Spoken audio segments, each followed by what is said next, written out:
right now. What's popping? What's dropping? This your boy live and direct in full effect out the 832. Y'all already know how Jibby J Smooth do. I'm with my boy out the 662. Y'all already know how he do, man. So what's popping and what's dropping, Craig? Man, not much, man. Not much. I'm getting out of this Friday. Just took care of a few little business things and stuff. And shit. It's about to come on down here in the 662 with the rain wires and stuff, because you're supposed to get sun tonight and all day tomorrow. So let me guess, y'all motherfuckers in the Memphis area is still in the goddamn 60s over there.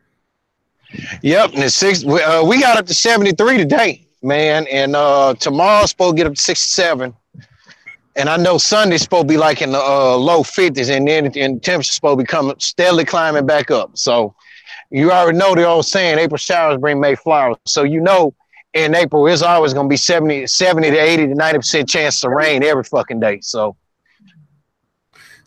yeah, but what I hear, man, spring comes so fucking early, because really February is really spring in Houston. I mean, no. So y'all by Mexico, so that's understandable. Yeah, so at one time Houston was Mexico before the Mexican-American War, of course, but now it's like it's hot as shit now, man. It's like in the 80s up in this bitch, man. God damn. Yeah, we up in the 60s here, and then like I said, in April a fun May. April a little gay ass month, because like I said, it'll be warm. If it get up to warm, you already know they already talking about chances for rain, because every month is always chances for rain. And then, as you know, when Memphis and May happen, hell, it always rain on the first. It always rain on that weekend in Memphis and May. So, it is what it is on that.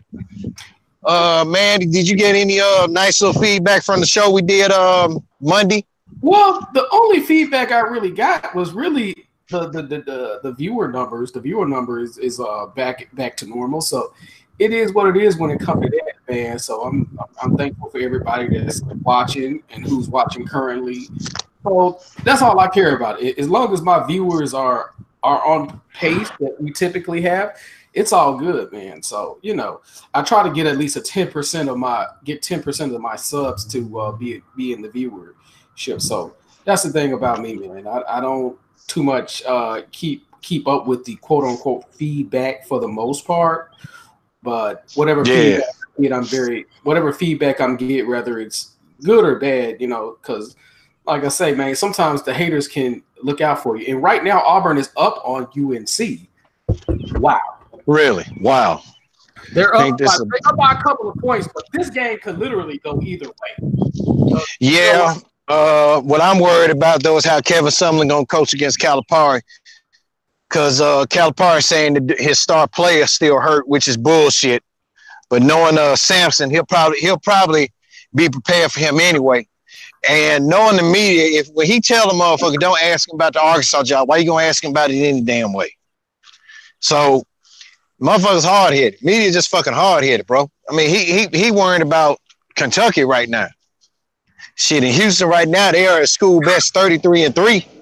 And if I was the Fertitta family, I'd try my best to throw some ducats his way to keep him. Because speaking of college basketball news, I did hit you up on the sports chat and said that Alabama picked up hired Nate Oates, the coach from Buffalo, to be their new coach. Mm-hmm. Nate Oates in 4 years went 96-43 in Buffalo, which I think is good. Now I'm gonna tell you, Crimson Tide basketball fans, something. Just because he got that good record and what he did with Buffalo does not necessarily mean it may be the same with Alabama. No, it is going to take some time with that talent. He's going to have to recruit his ass off. And that's what I heard what he did at Buffalo. He recruited his ass off. So that's a big plus. And that's a big plus. I mean, 96-43 in 4 years, that's a damn good record, man. I mean, and Buffalo is not known to be a basketball school. He made it a basketball school. But here's the thing. here's the thing: he's in the state of New York, so even though he recruited a lot of out of state talent just as well as in state talent, it's not hard to get talent in the state of New York because New York is one of the meccas of basketball. New York City by itself is the mecca of basketball. But when you take in upstate New York, which is where Christian Laettner is from, and a host of other people, and then you're on the border of Jersey and stuff like that, you have talent anyway. You know what I'm saying? Right. So it's already talent there, and that's what made him get the coaching job at Buffalo was his ability to recruit. Anyway, so he's known as a recruiter. The thing is, now that he's in Crimson Tide, he's with the Alabama team. You know, where he sits on the Georgia borderline, he sits on the Tennessee borderline, he sits on the Mississippi borderline, which both of those three states have talent. You know what I'm saying? And don't forget to look inside Birmingham because you got a couple of good schools in Birmingham that every once in a while they'll slip in a few talented guys out there. But for the most part, his talent is going to be in those border states like Mississippi, and people sleep on Mississippi. But you've had like 3 or 4 guys that come out of that was drafted straight out of high school from Mississippi. Most notably, and you got guys that was most notably Mahmoud Abdul-Rauf, who was a beast out of Mississippi. You remember what's that guy? Hollywood Robinson. He's from Jackson. I heard of. You know, he played Robert Horry and Derek McKee and those guys. You know what I'm saying? So, you know, he needs to really scout out the first thing he need to do. He really need to scout out the border states as well as the states he's already been up to. So it wasn't hard for him to do it. It's just it's a matter of actually going out to get it. But his reputation as a recruiter is what made that team successful over there at Buffalo. So the thing is, I don't know if I would have took the Alabama job, but it's hard to say no to the Alabama Crimson Tide. You know what I'm saying? Because that football money carries over into other sports, especially basketball. Mm-hmm. And Alabama fans want to have a good basketball team. I don't know how well they're gonna do because you got my boy from Mississippi State, which he's gonna do good enough just to be at Mississippi State. The old UCLA coach Rowland, he's gonna do good enough just to be at Mississippi State. But any other team, he's gonna get fired. Every time he's gonna get a bigger coaching job, he need to stay his ass at Mississippi State. As long as Mississippi State will take his shit, Ben Howland just Ben Howland, slow down Howland, as they called him at UCLA. Mm-hmm. That's what got his ass out of UCLA in the first place. That slow down offense, and then when he was at Mississippi State was telling that man he needed to get with the times. He got with the times, but unfortunately he played a Liberty team that was also with the times, but gave him a dose of his own medicine by utilizing slow down tactics as well. So that's why that's why Mississippi State is out of the tournament. And, Ben Howland, great coach, but he got to need to change his ways as well on some things. And I'm glad he did because some of these coaches today, they don't want to change their ways. Like I told you that, I don't know if I did tell you that Michigan's new offensive coordinator, the black guy, is from Alabama. Mm-hmm. He was Alabama's offensive coordinator. And he said that he wants to run a no-huddle offense. Michigan is going to run a no-huddle offense this season. So I said, yeah, that's fine and good.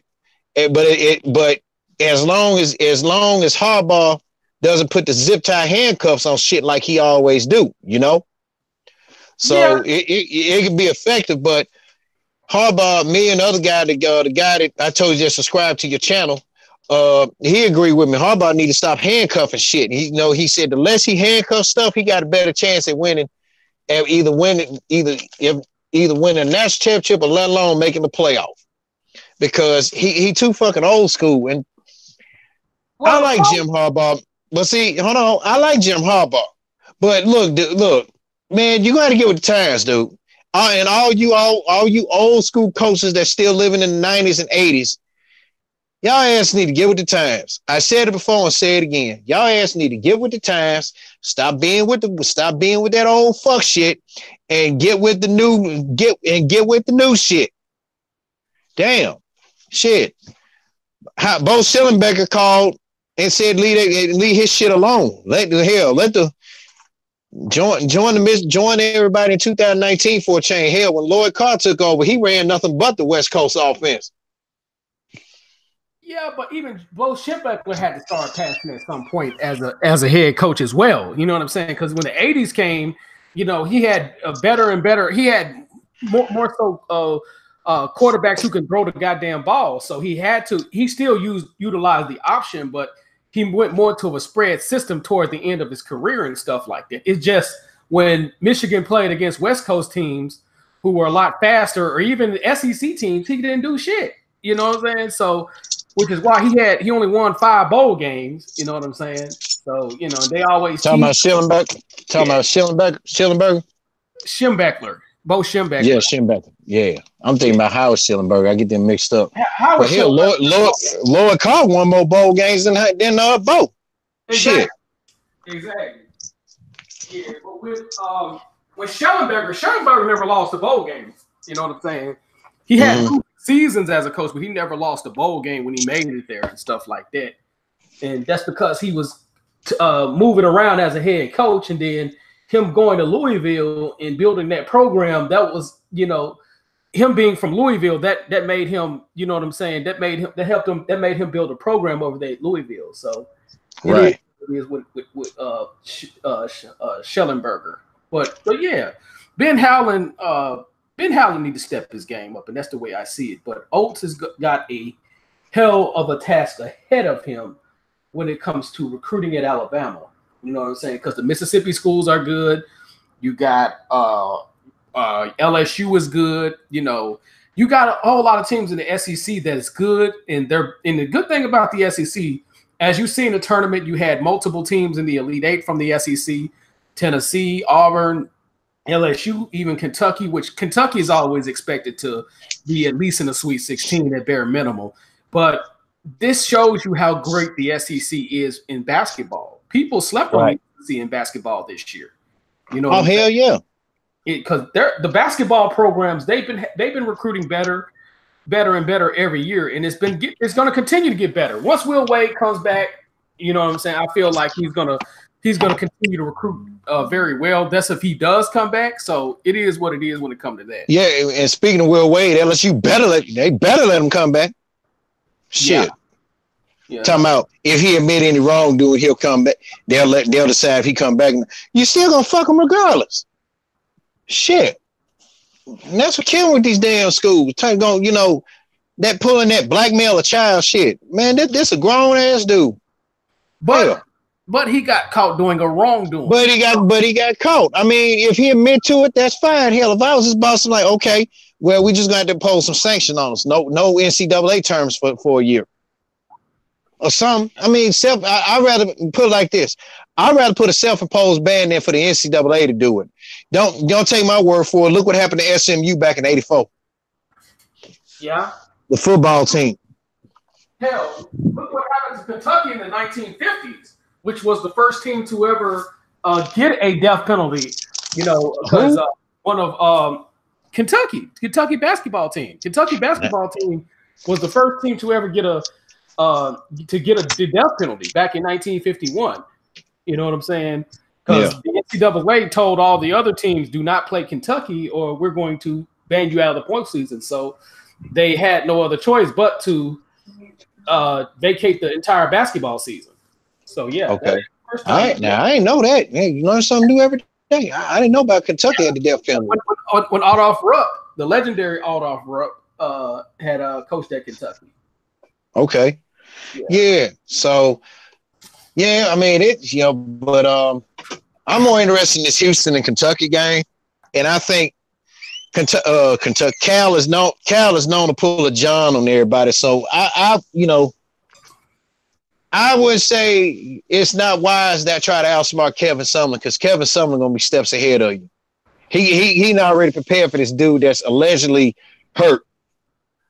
So and if Calipari said he ain't made no time take, see, he trying to pull a Coach K tactic, but let's be real here. Coach K is good at what he does. He ain't got to tell the media nothing. He just shut. Okay, well, like what happened with Zion, he shut everybody up on the second day. He just said, I'm not. He said, I'm not. I mean, Zion may not start until the NCAA tournament, and they shut the fuck up. But then when he was ready to come in the ACC tournament, look what happened. Yeah. Okay, so and let it be said. Learn from Coach K. On another note, Jimmy, I've recently been seeing. I posted on my Facebook status about Rick Barnes. Now I know you got something to say about Tennessee, but let me put the Tennessee Vols fans on blast here.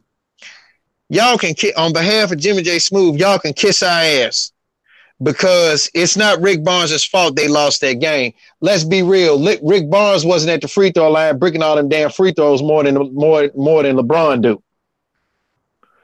That's what really killed Tennessee. Pope piss poor free throw shooting, and then that damn number 2 man.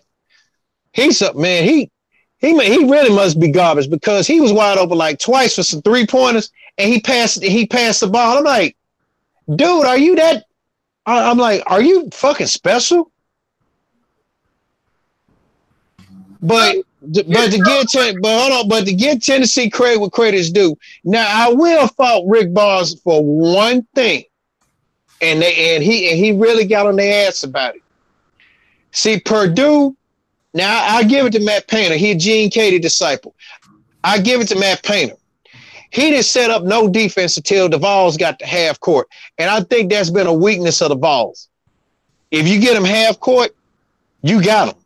He did a half court press, a half court trap. He did a zone. He effed them up. And that white boy that was shooting for Purdue, one thing I didn't understand was why would Matt Painter have him inbound the ball and give it to old boy for number 3?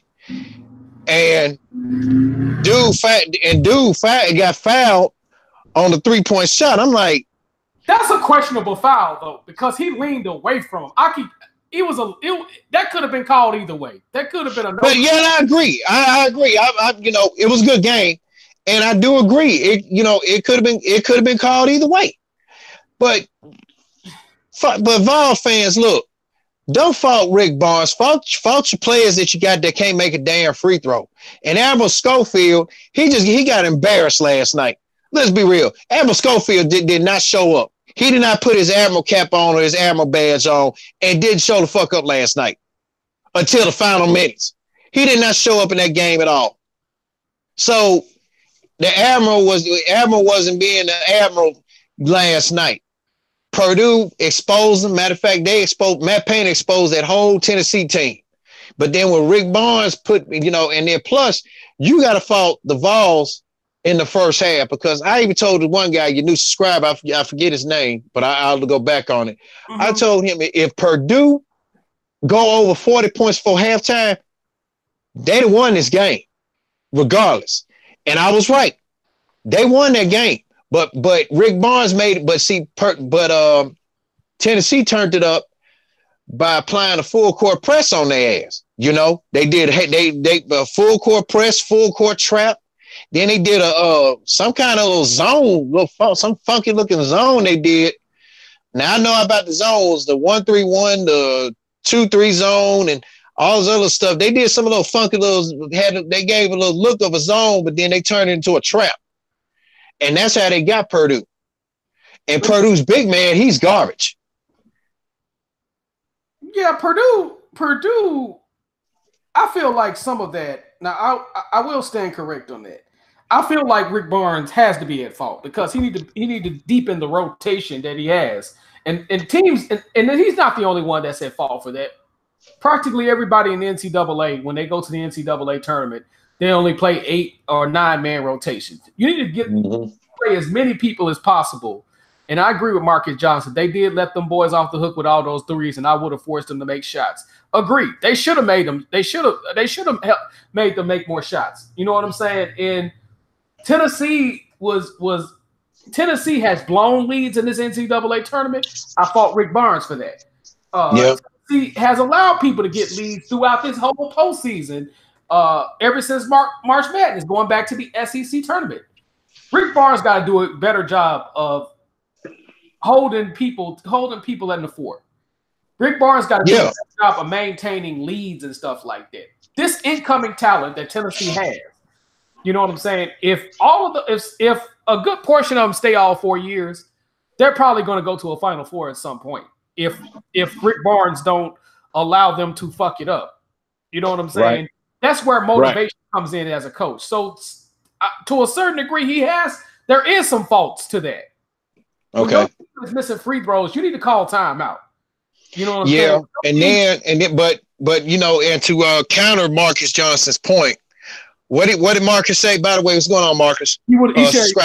They should have had them to force more shots. That's basically what. Okay, but to counter his point, Tennessee started doing that late in that second half with Purdue, but the white boy still was killing their ass on them threes. I mean, true enough, you know, the white boy was still killing their ass on the threes, and then they were shut down that. They killed them on the threes because they gave them too much space to make those threes. If you look at that white boy got to step back like James Harden, man. That dude did not have no damn step back. That dude, they gave him too much space. I was watching the game. They gave that dude completely too much space. One or two things they should have happened.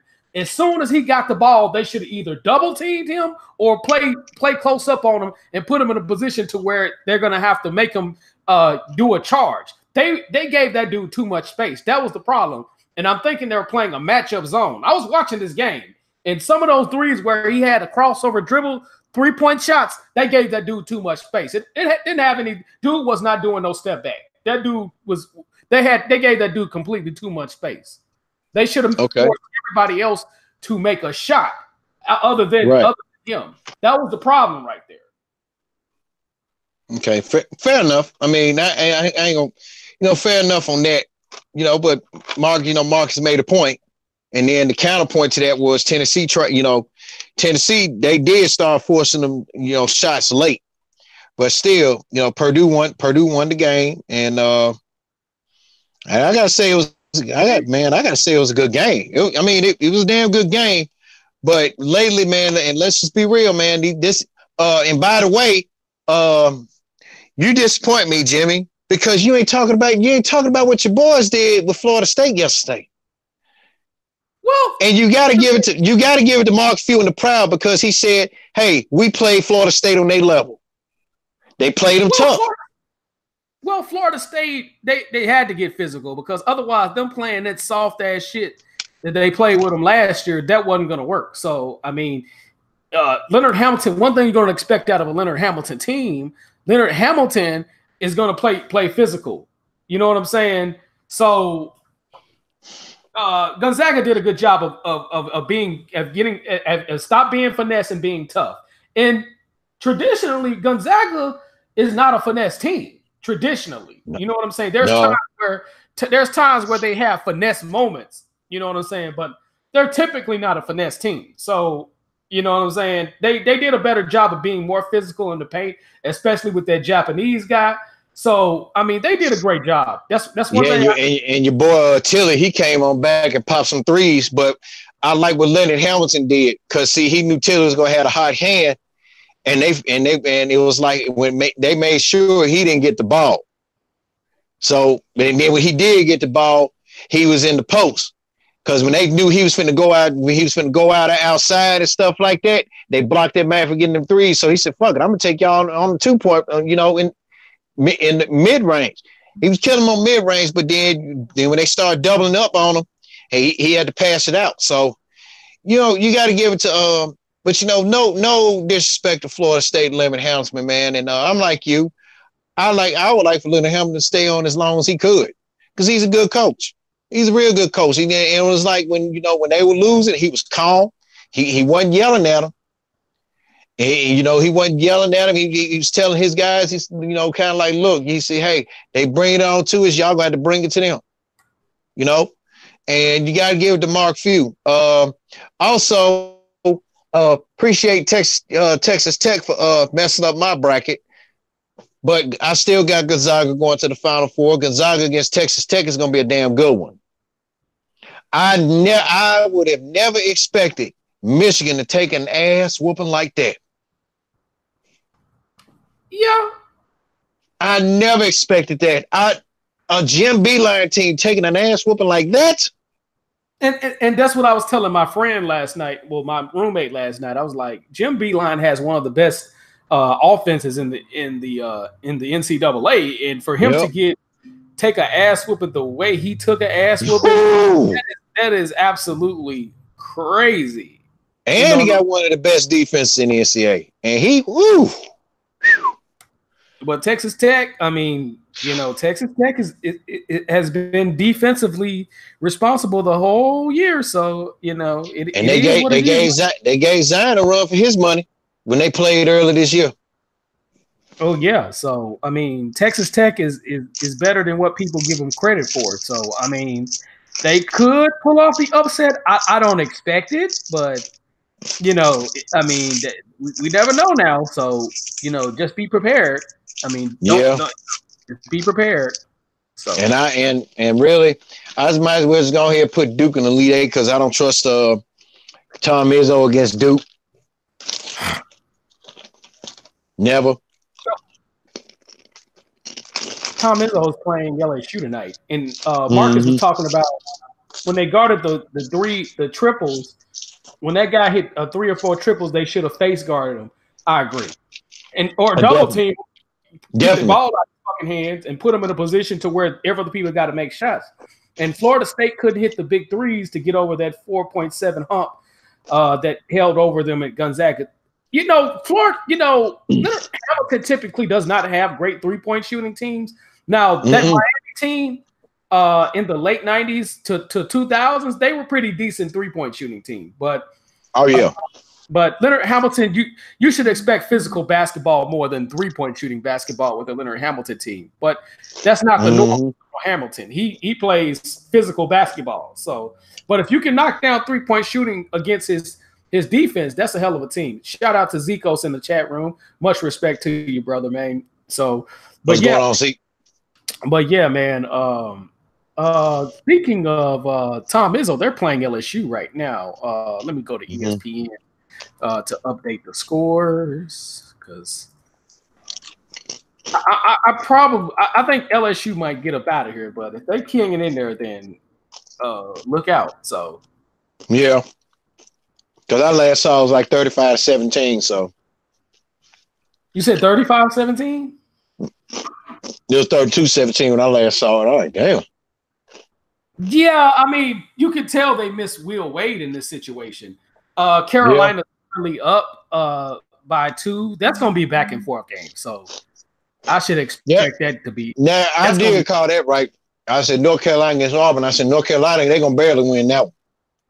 If they do win, shit. Because Bruce Pearl, you don't count the Pearl out. I'll tell you that. The Bruce Pearl of wisdom. Yeah, 40-28. I wouldn't want to be on double digits against no Tom Izzo team because he got one of the hardest offenses to figure out because he does not play a particularly set offense. And he said he coaches basketball like he does football. He does it like an offensive coordinator does. Yeah, he said he got that idea from because him and Mariucci, because Mariucci did football. Because Mariucci is a disciple of the West Coast offense. Okay. He said he got his idea, his offense from the New York Giants.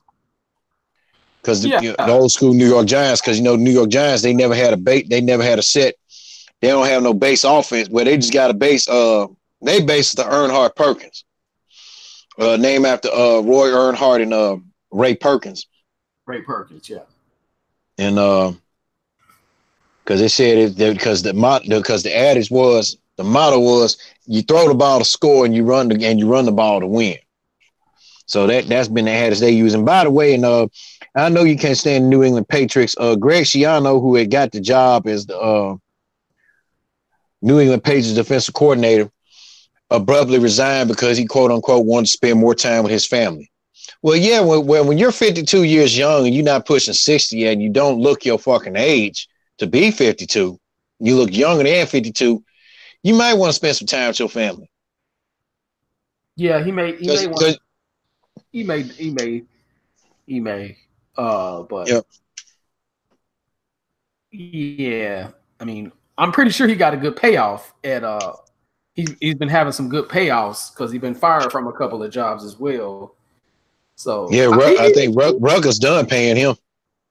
Yeah, Rutgers should be done paying him. I don't know about Tampa Bay. I can't speak on Tampa Bay's business, but so it is what it is when it comes to Schiano shit. Yeah, as far as I'm concerned, fuck Tampa Bay and fuck Step and fetch it James Winston. What the hell does this motherfucker say? Well, he talking about he want to play this season. He gonna try to put on at least 250 pounds. He want to put on about at least 25 pounds of muscle already on what he got. Nigga, you ain't gonna be about shit. You're gonna be more injury prone than ever.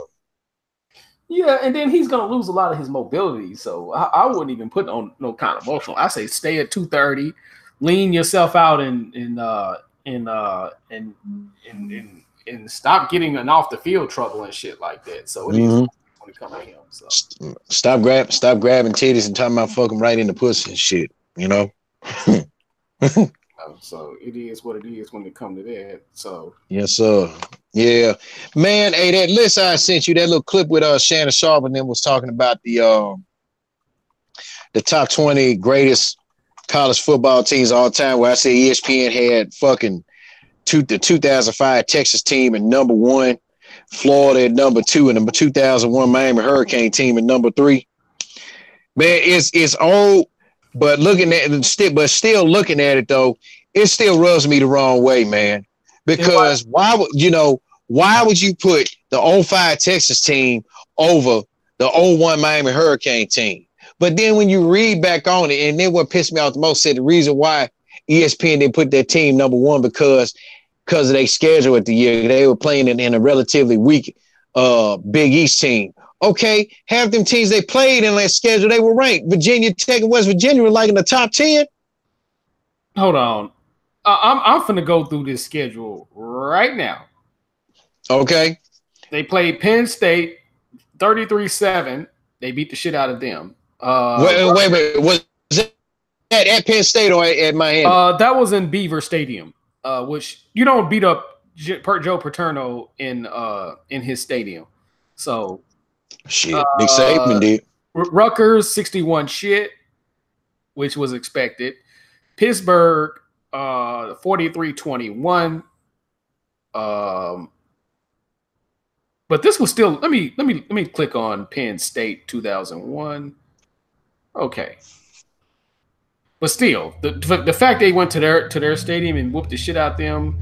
I mean, that's impressive. And that wasn't a bad Pittsburgh team that they beat. Okay, I'm clicking on Pittsburgh. And they beat a Florida State team who was kicking ass and had a 54-game home win streak at the time before they decided to get weak. Yeah. Yep. And they beat a Troy team that went to Mississippi State and embarrassed them. Mm-hmm. So I mean, the Troy team was pretty decent. I mean, I can't piss on that Troy team. Strength of schedule. They beat Florida State 49-27, which was one of the games to where they beat Florida. They beat Chris Ricks for 5 consecutive games. Yeah, Chris Ricks was garbage. Man, Chris Ricks was Chris shit as far as I'm concerned. But that Florida State team was damn good. West Virginia. That West Virginia team had a bad year. And then they said they went to Frank. And then Frank, I remember Shannon Sharp saying, they even whooped. He said they went to Blacksburg, Virginia, and blew out Virginia Tech. He said, and we all know blowing out Virginia Tech is a hard thing to do. He said, I don't know how it is now. He said, but back then that was a hard thing to do. That was rare. Yeah.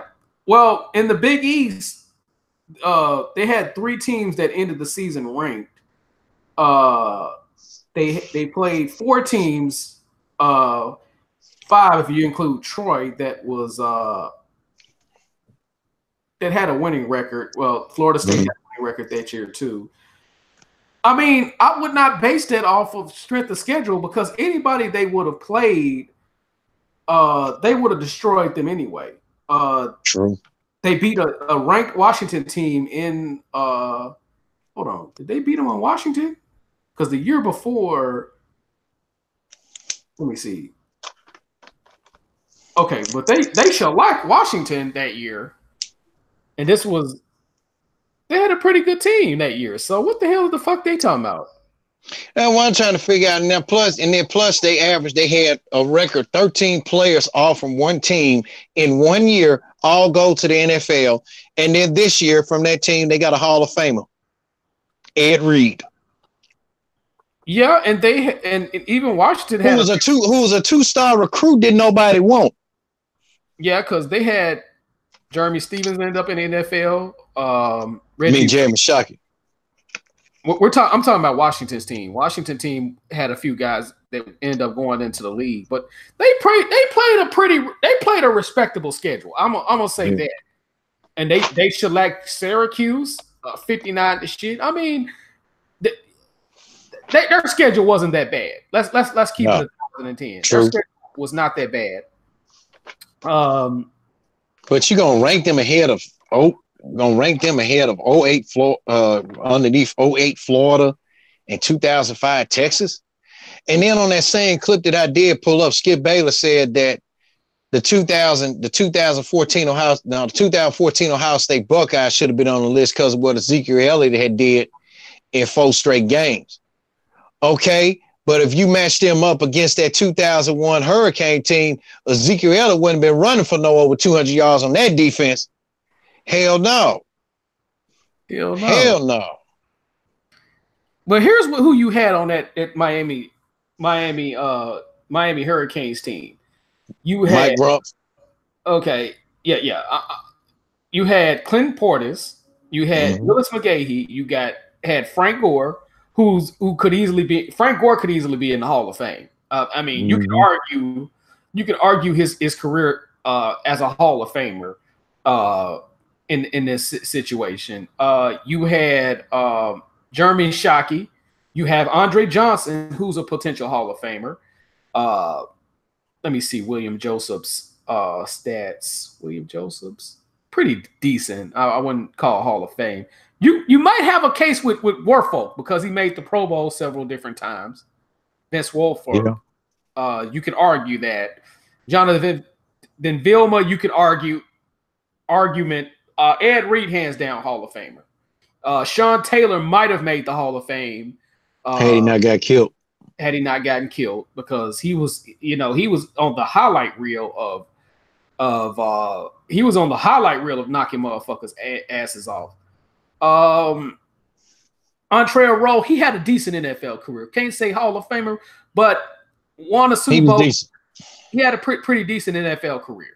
Nothing to dispute, but had a pretty decent Hall of Fame career. Kellen Winslow, the junior before he started smoking.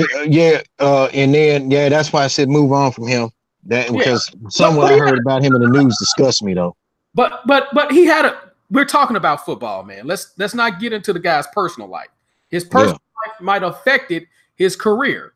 You know what I'm saying? But had that personal life had him not started doing drugs, allegedly, because I'm saying that for legal reasons, he might have made something out of himself as an NFL player. Take away his personal life, he would have had a great NFL career, and he started out good, but his personal life affected his career. So, and then you can also factor in the fact that everybody kept comparing him to his dad and stuff like that, you know. But he would have. But I'm saying he would have been there. He had the speed. Yeah. He had the potential, you know. But the problem is personal issues affected him. You know, that motorcycle accident was the beginning of the end of his career. You know, even if he came back and made the Pro Bowl a couple of years later, that took a lot out of him. You know what I'm saying? And then he had the staph infection, and then he had a lot of personal issues that affected his career. Had that not happened, he probably would have had a Hall of Fame career. Might not have been as good as his dad, but you could probably put him in that argument. You know what I'm saying? So just because a guy has a fuck shit career, I mean fuck shit personal life, don't mean I'm gonna take nothing away from his career. You know what I'm saying? That's just me. Like Philip Buchanan had a pretty decent career starting out, but ended up becoming a journeyman, unfortunately for him. But you had he's a best-selling, and let's not forget that he's a best-selling author. Yeah, so he had a pretty decent NFL career. Vernon Carey Sr., which Vernon Carey Jr. is going to go to the Blue Devils next year for Duke. And looking at Duke's team, who they're recruiting, they're probably going to be projected to be number one next year. So don't be shocked. Don't be shocked. I ain't gonna be shocked. Because they have a squad on them. Vernon Carey, his son, as a basketball player, he's got skills. You know what I'm saying? You know, he didn't score a lot of points, but he has, you know, being at the McDonald's All-American game, you got 23 other players that's just as good as you are. Or you can so he's so Vernon Carey, he's more one of Chris Dunn types. He can just pass and cross over with no jump shot, right? No, Vernon Carey's a center. He's a center. So he has a lot of potential.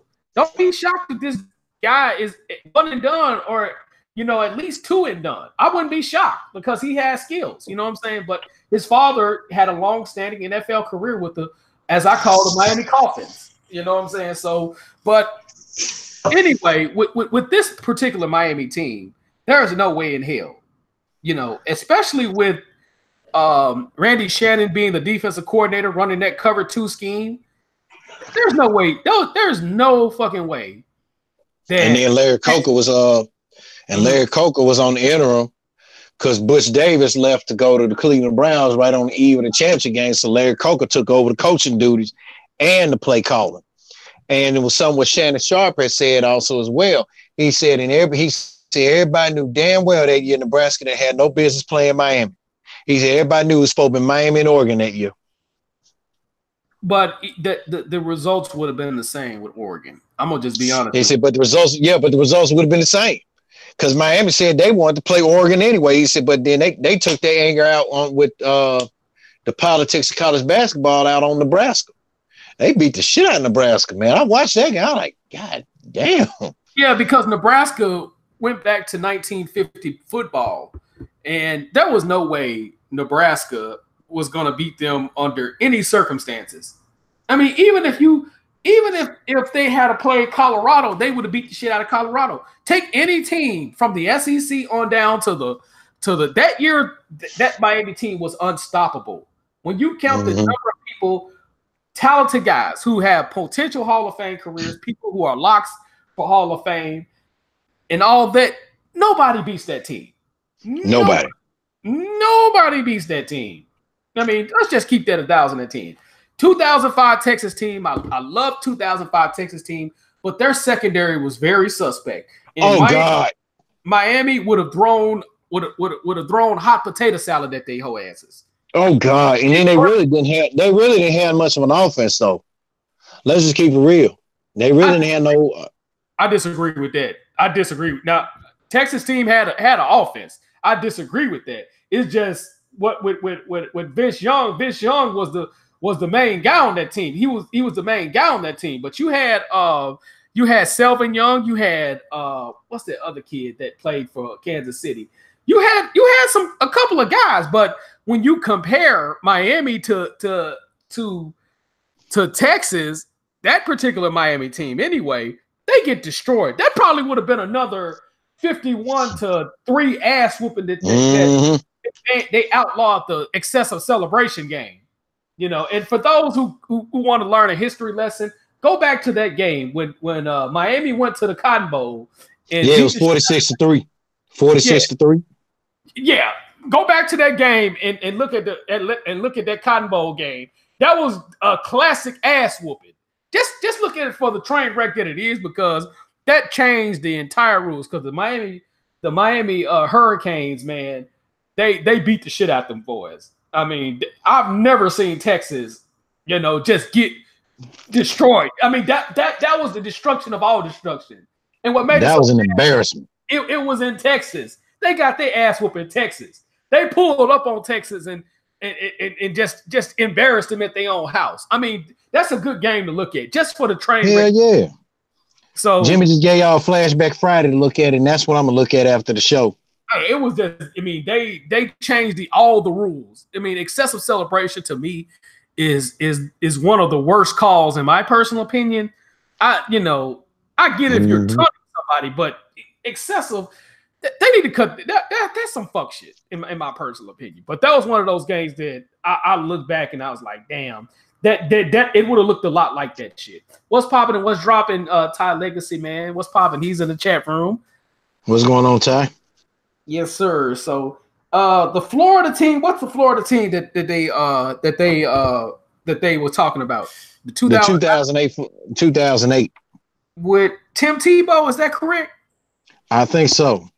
So when I'm thinking they comparing these guys. So hold on, let me. I think I sent you the link on the sport chat thing. Oh, I'm right by Google. So let me 2008 Florida team. We'll get there in a hot second. God damn, what's in my fucking eye?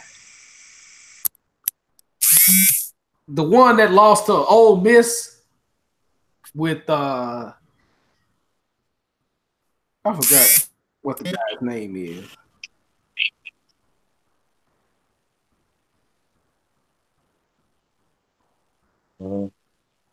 Yeah, that was a pretty good Florida State team as well because they beat Miami. They beat the shit out of Miami. They just whooped the shit out of us. They lost to Ole Miss that year with the kid out of, what's that kid's name? I can't think of that kid's. Hold on. Because they had a defensive end that was pretty good out of Briarcrest who couldn't stay out of trouble in the NFL, but I digress. Well, who can't stay the fuck out of trouble these days in NFL shit? But who can't? They beat South Carolina. They beat they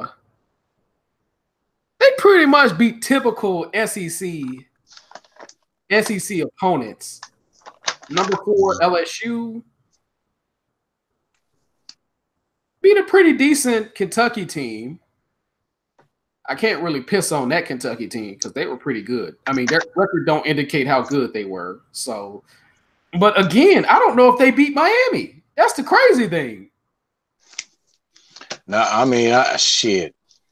I don't know if they beat Miami.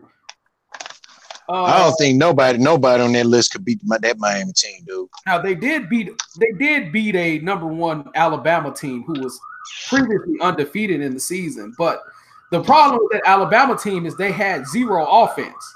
Mm-hmm. So with that particular Florida team, Harrison, Major Wright had a pretty decent NFL career. Brandon Spikes had an okay. Joe Hayden, pretty decent. Yeah. Carlos Dunlap, pretty decent career. Janoris Jenkins, he had an okay. Let me see. One of them teams had Aaron Hernandez's gangbanging ass and Riley Cooper. Yeah, Ryan Hernandez was on this team. Aaron Hernandez. Yeah, that's what I'm saying. Aaron Hernandez, pretty decent NFL player. Lewis Murphy, Jeff Demps at running back. Okay. They had a pretty decent team, but still, if you compare these two teams, hoe-ass Riley Cooper, he should go unnamed. I'm going to be honest with you about that. They also had Cam Newton off the bench. Yeah. He got a national championship ring, but not too long after that, he got kicked off the team for stealing a laptop, from what I understand, unfortunately. But I think that was but I'm going to say this. Him getting in trouble was the right move for him because I don't think he would have won a national championship as the starting quarterback at Florida. I'm just going to be honest with you. I think that was so it turned out fine for him. So with him, with comparing the Miami team, there's no comparison, even with this Florida team, because Florida, this 2008 Florida team, you got an argument, but still, it's still no comparison, because you had playmakers on that Miami 2001 Miami team. You know, on both ends of the ball, offensively and defensively. Offensive and defensively. You know, Major Wright going up against fucking Joe Hayden, going up against Andre Johnson. Come on. That ain't even fair. And then the two tight ends for Miami, Kellen Winslow, before he started doing drugs allegedly, and Jeremy Shockey. And Jeremy Shockey. How the fuck is you gonna stop that? Then the running backs, Clinton Porter. And I think Jared. They had a third tight end too. Shit, he was cold, man. So shit. Really, Miami, Larry Coker, everybody shit on that man about his coaching and shit. But his fucking play calling, though, dude, you can't fuck with that. That man could come out there. Yeah, I think Miami did. They did run some kind of a West Coast pro style offense. That Miami team, that man to come out. I seen him in one game. He came out with a 3 tight end, 2 wide receiver set. That was fucking unheard of. Yeah. Basically, the empty formation. Empty formation with the 32 personnel. That's definitely unheard of. So I mean, with that Miami team, it still, you can't compare. I mean, who you going to compare them with? I wouldn't even shit. I'm put like this. I'm an Alabama fan. I would not put that 2009 Alabama team against them. They'll murder them. No, I mean, well, I don't know. Well, I'm saying the 2009 Alabama team against the Miami team 01. I don't know any Alabama team in recent years. I want to say last year, but that I mean, it depends on who at quarterback, but that's still a tough one. That's a tough one, dude. I mean, Tennessee. I got one. Go ahead. This year's Clemson team against that Miami team.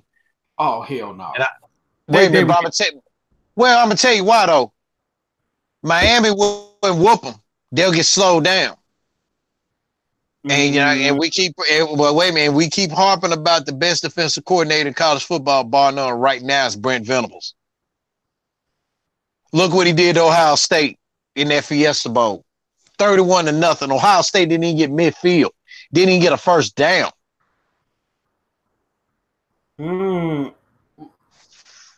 Shut him out. 2016 Fiesta Bowl. Clemson 31, Ohio State 0. Ohio State did not get a first down for the entire game. But they would have to blitz. I like Brett Venables, but you would have to blitz against Joey Dorsey because he had a damn good offensive line. He had Joaquin Gonzalez. He had Brian McKinney.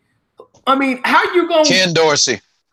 You're going to have to blitz. At some point, like, he doesn't have to blitz with those guys, but playing against Dorsey, and Dorsey going up against the two of the best college tackles, and McKinney was a decent tackle in the NFL. Yeah, that's a tough matchup right there, bro. I mean, but that's why I said that Miami team will barely win that one. Because ain't nobody gonna get open. Because see, Clemson got a good set. Clemson secondary this year was good, man. That's shit. That secondary against Johnson and Winslow and Shockey, man. But you got to think about it. Then Andre Johnson is tall and fast too. That's also you got to take into account. You got to take that in consideration as well. He not only can catch. He also can catch as a possession receiver. He can burn you. So I mean, that's a hard matchup, dude. I mean, I don't know about Clemson.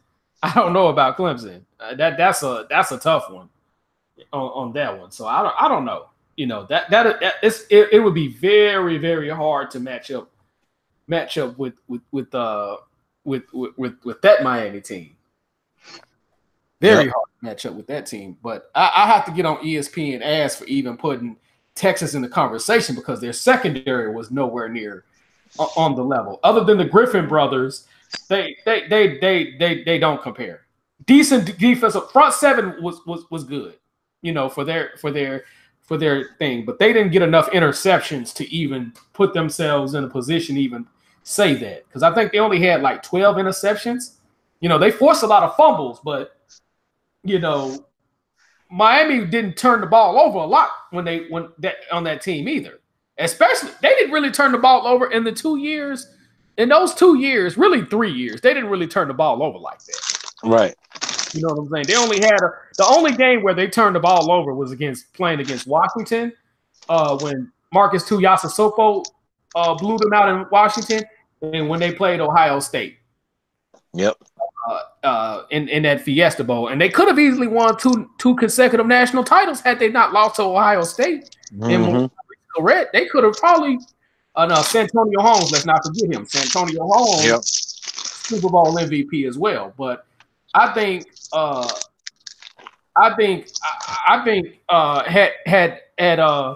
had Ohio State not been pressuring Dorsey the way they did, they probably would have beat them folks, and they had opportunities to beat them. I ain't gonna leave them lie though. So it is what it is. And you want to know who the defensive coordinator was for that Ohio State national title team?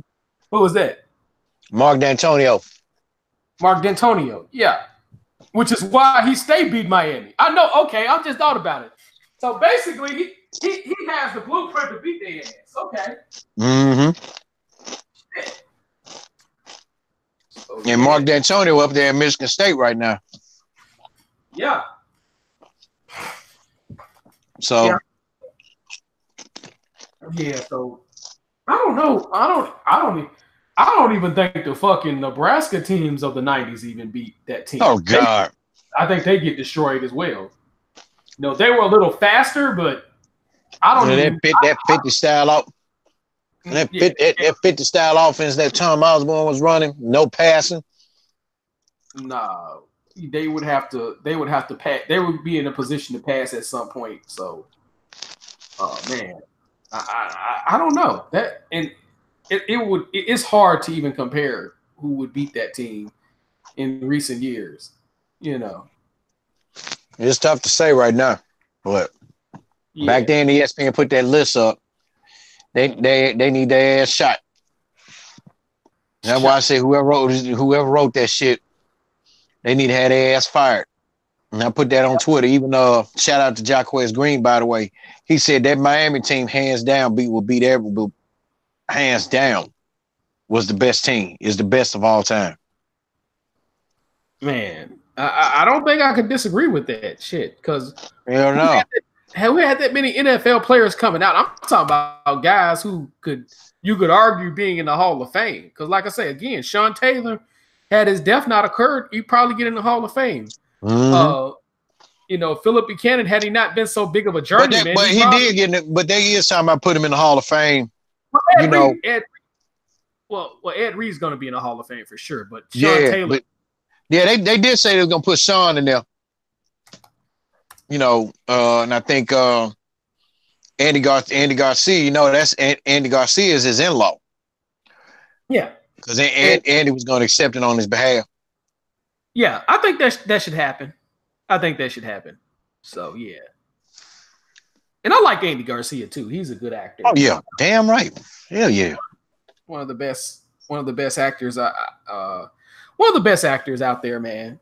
Underrated one of the best underrated actors, in my opinion. Yeah, one of the best underrated. At halftime, I don't know if this score is current, but at halftime, Auburn is leading by 2. In Michigan State, I'm gonna just stick a fork in LSU right now. And they're done. Yep, they're done like well done. They're done like well done beef. We're just gonna stick a fork in them. Good season though, LSU. Yeah, good. Yeah, I mean, for once y'all had a good season, man. I mean, and not just that, y'all represented the SEC, and that's a plus. I mean, even if every SEC team get put out today, they still We got two SEC teams left though, Auburn and Kentucky. Yeah, which again, that's an even game. With Carolina, that's an even game. With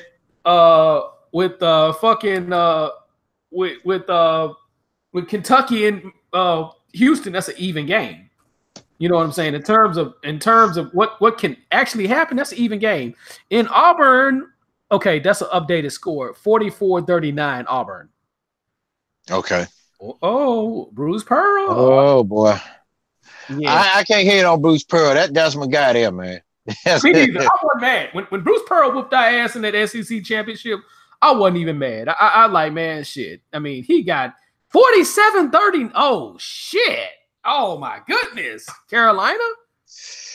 Hey, don't you like Carolina too? You know what? I can't hate on Carolina. I have nothing against Carolina.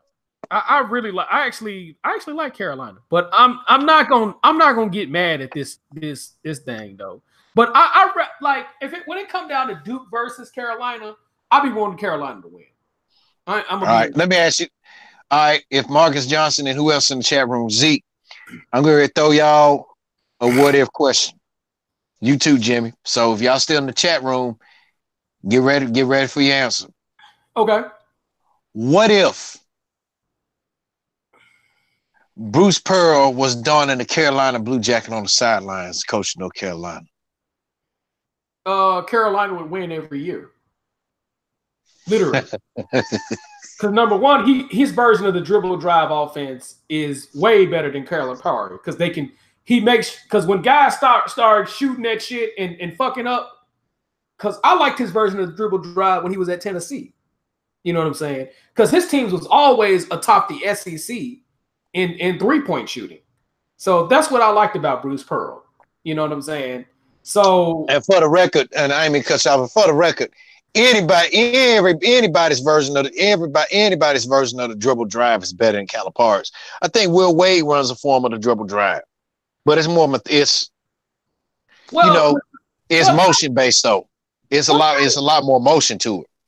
Calipari has.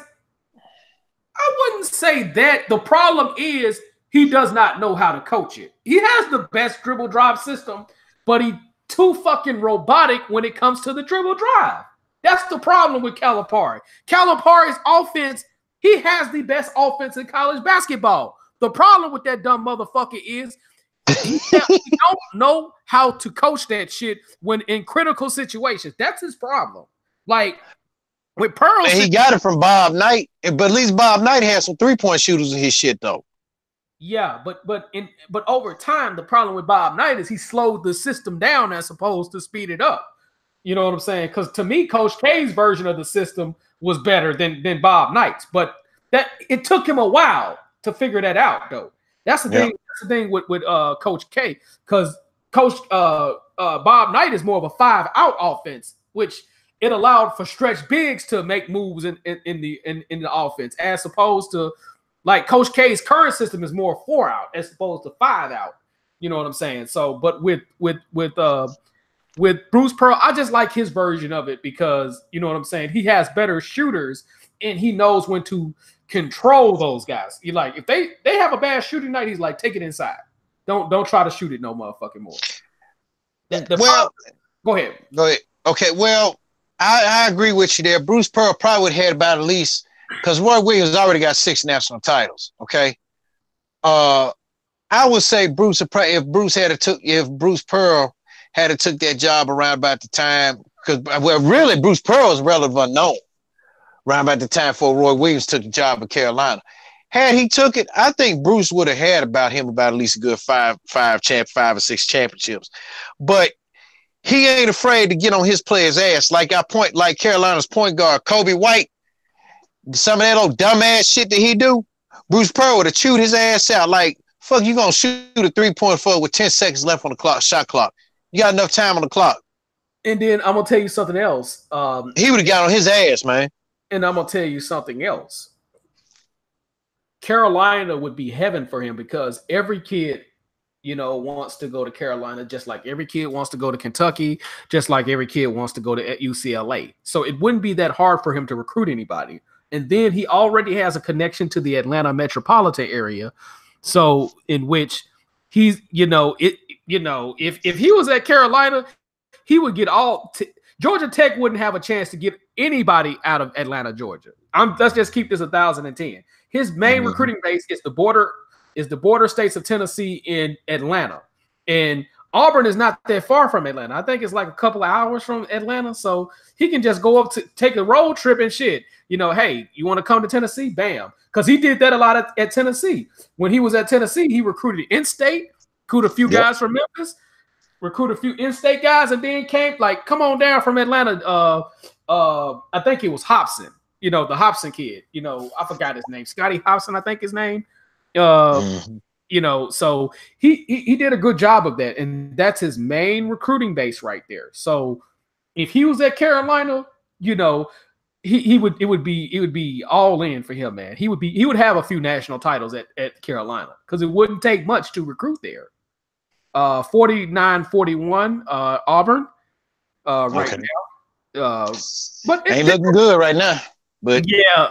If Carolina makes a run, that's going to be interesting. But man, Bruce Pearl can coach. I'm not even going to sit up here and count out Bruce Pearl. I'm not even going to be mad if he beats Carolina. I ain't gonna be mad at him either. I ain't got nothing against Bruce Pearl. Shit. I just hate that his players gave up on him that year when he had got busted by the NCAAs, and and all of the players that he had, they said, "Oh, we were told to quit on him." Y'all bust ass, y'all. As Denzel said in training day, you punk fool bitch made ass motherfucking punks. And let me tell you this. The rules are the rules, but they need to get rid of that fuck shit rule.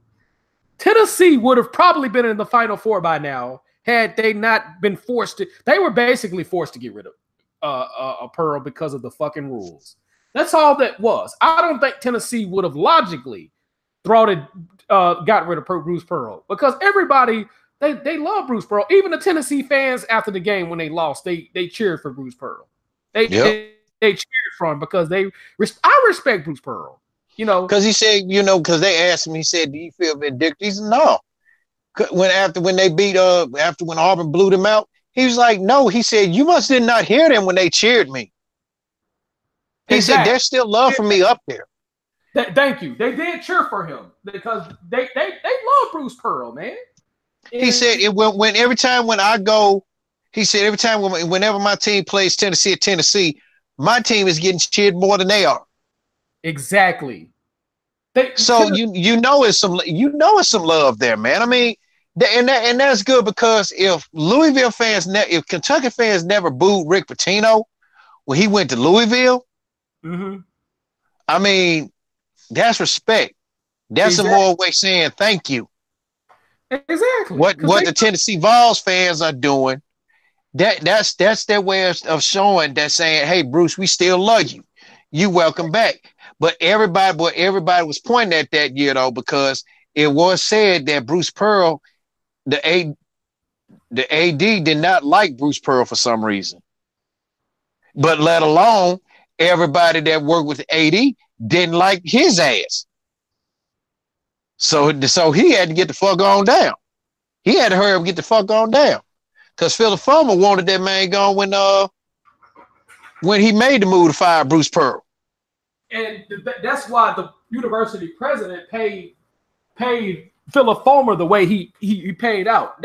And he ended up back in the athletic program. Who the fuck gets fired from their job and ends up taking the same job that a motherfucker fired them on? I think they paid him out like $12 million. They was like, you know what? Just go on and resign, Philip. Go on and resign, Philip, and we gonna give you this payout right here. And Philip Fulmer wasn't mad. That's one of the few things. What's about these motherfuckers that never get mad about losing their job? Because I saw that with Tubby when he left Memphis. Tubby had a smile on his face when he left Memphis. He wasn't mad. And then Philip Fulmer, when he got fired, he wasn't mad. What is it about that shit? Is it a I mean, and I told you the other day, I think Tubby was more mad when he got fired from Kentucky, and the Kentucky fans was mad too.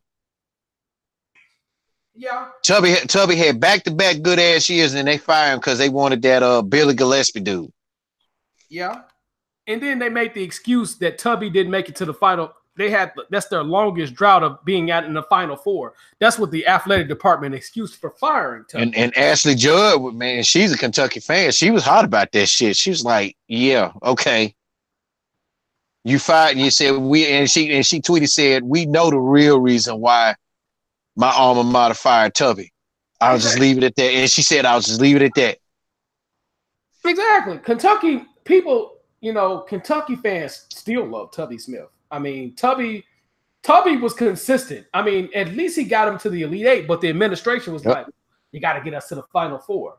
It's like, get the fuck out of here. Y'all making excuses. But shit, but when you think about it though, in 7 of them times, man, Tubby had some damn good teams though, man, that faced up against stiffer competition. Exactly. So he couldn't help that. I mean, shit. But you gotta give it to him. I mean, but like you said, like we said about Bruce Pearl, man. I mean, if he was in Carolina, oh man, the rivalry between him and Coach K would be so damn exciting. That'd be, I wouldn't be surprised if Auburn got Duke on their non-conference schedule to go up there to Cameron. But Bruce Pearl coaching the Tar Heels would be something. It'll be something. And I say it like this here. I would put it past him that Carolina will be the first school to call. He'll be the first coach Carolina called if Roy Williams he happens to call it quits. Yeah, and this is not to piss on Roy Williams, but Roy Williams don't make certain adjustments throughout the game. That's what I'm saying. He does, and I like Roy too. He had some damn good teams in Kansas. Wasn't his fault because Paul Pierce basically fucked him up. Yeah, fucked him out of some good ones. Big shout out, by the way, by my friend Miss Tori B, who is quote unquote Paul Pierce's biggest fan.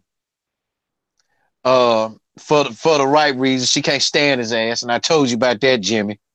Yeah.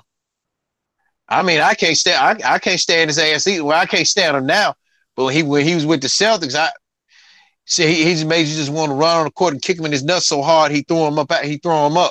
That's how sick he made you. Yeah.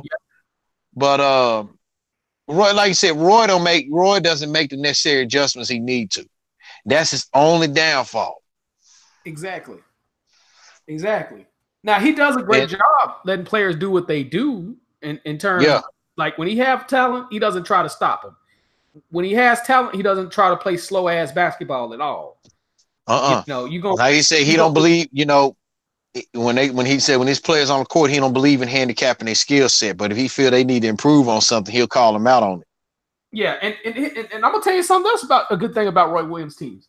They're gonna always rebound, no matter how big or small they are. Their ass is gonna always be getting offensive rebounds. If you can't get no offensive rebounds in a Roy Williams team, you're not gonna play basketball. You're not gonna be their center. You're not gonna be their power forward. So that's a great thing about Roy Williams. God damn, Bruce Pearl is beating it. Well, it's a marginal game, but 59-48, man. No. Yeah, this not looking good. And man, 60-48. Okay, he made a Jimmy, next. Talk about something else. Okay. Well, anyway, we'll get off this. So you sent me a thing about of Les Miles, aka Stress Miles or Stress him out, and he already got a player that's been in a domestic dispute already. Now, yeah, he already suspended him. He's suspended him for the season. If you read the details of what old boy did to that girl, man. But here's the thing. Before you go there, I ain't gonna say negative about it. And here's why I'm saying that because reading the details, it looked like a provoked situation, but he was pretty much in a situation to where he probably had to plead guilty. Because here's the tricky thing about domestic violence disputes. In a lot of cases, these women provoke that. Now, before a listener be like, well, you shouldn't hit a woman and all this good shit, until you take a hit upside your head and until you get slapped in the face, don't say what you shouldn't do unless you took a few slaps upside your face. Thank you. Because the thing about it is, if you hit a person in their face, the neurons of that person's face will make them react. Because when I read the article said she confronted him about cheating.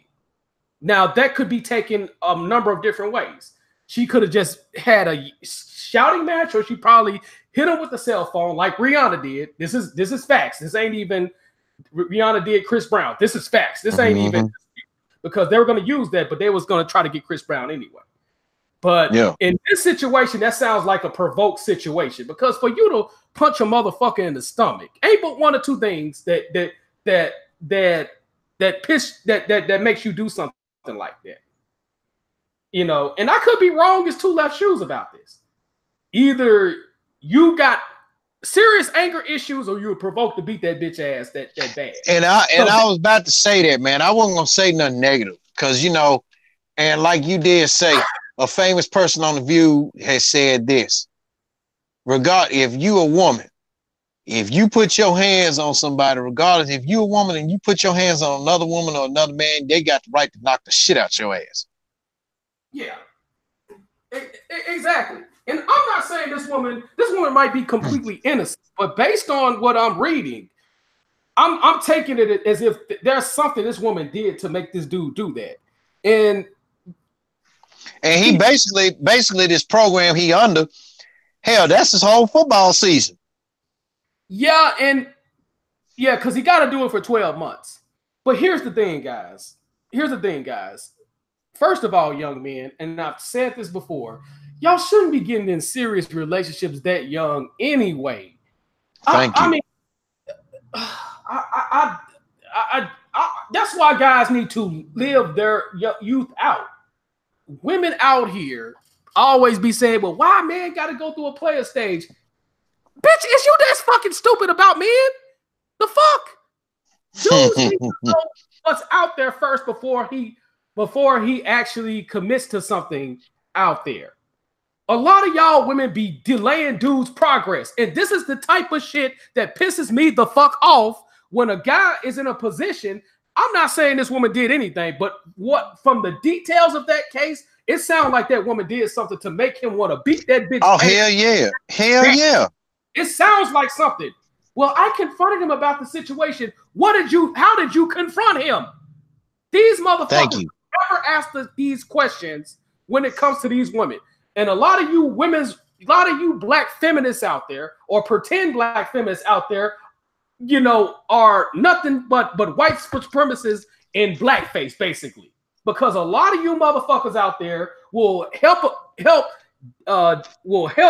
get a guy fucked off in the system like that.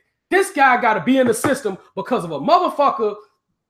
It could be anybody race. It could have been a white girl for all I know. But from the details of it, it don't look too good. But regardless of the fact, motherfuckers need to keep their motherfucking hands to themselves, because the looks of it this dude has great potential.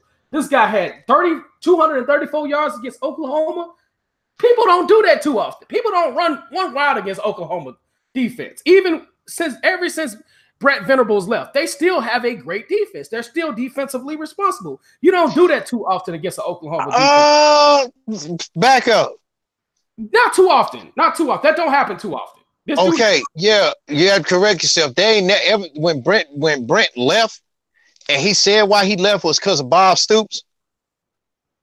You know, their defense ain't been shit. And you know, and on the side note, because we're gonna get back on the main subject, Brent Venables was the best thing from Oklahoma that got away. But here's the thing, man, with this particular situation, and this is speaking for all women. Don't put your hands on a man if you don't want him to respond like a man. Thank Don't you. put your motherfucking hands on a man if you don't want him to respond like a man. Because the details of this, it sounds like it was somewhat of a provoke. This woman got in his face. Getting in a man's face will provoke him. Because we don't know what you're gonna do. You know what I'm saying? I'm trained to the point to where you cannot jump in my face. If you try to step to me or jump in my face, it's gonna be on. I mean, you may as well just throw hands at this point. Because I don't trust no motherfucking body. You know what I'm saying? But the thing is, you women need to keep your motherfucking hands to yourself. And this is what it sounds like. I'm not saying she's not innocent either. But at the same time, if this is the case, this woman needs to be held this woman needs to be prosecuted just like he is.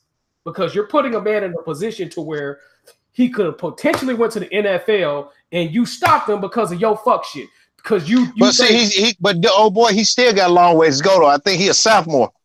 Because last year he was a freshman. Yeah, last year he's a sophomore. And then and I'm like honest on this. You can put a stain on his ass.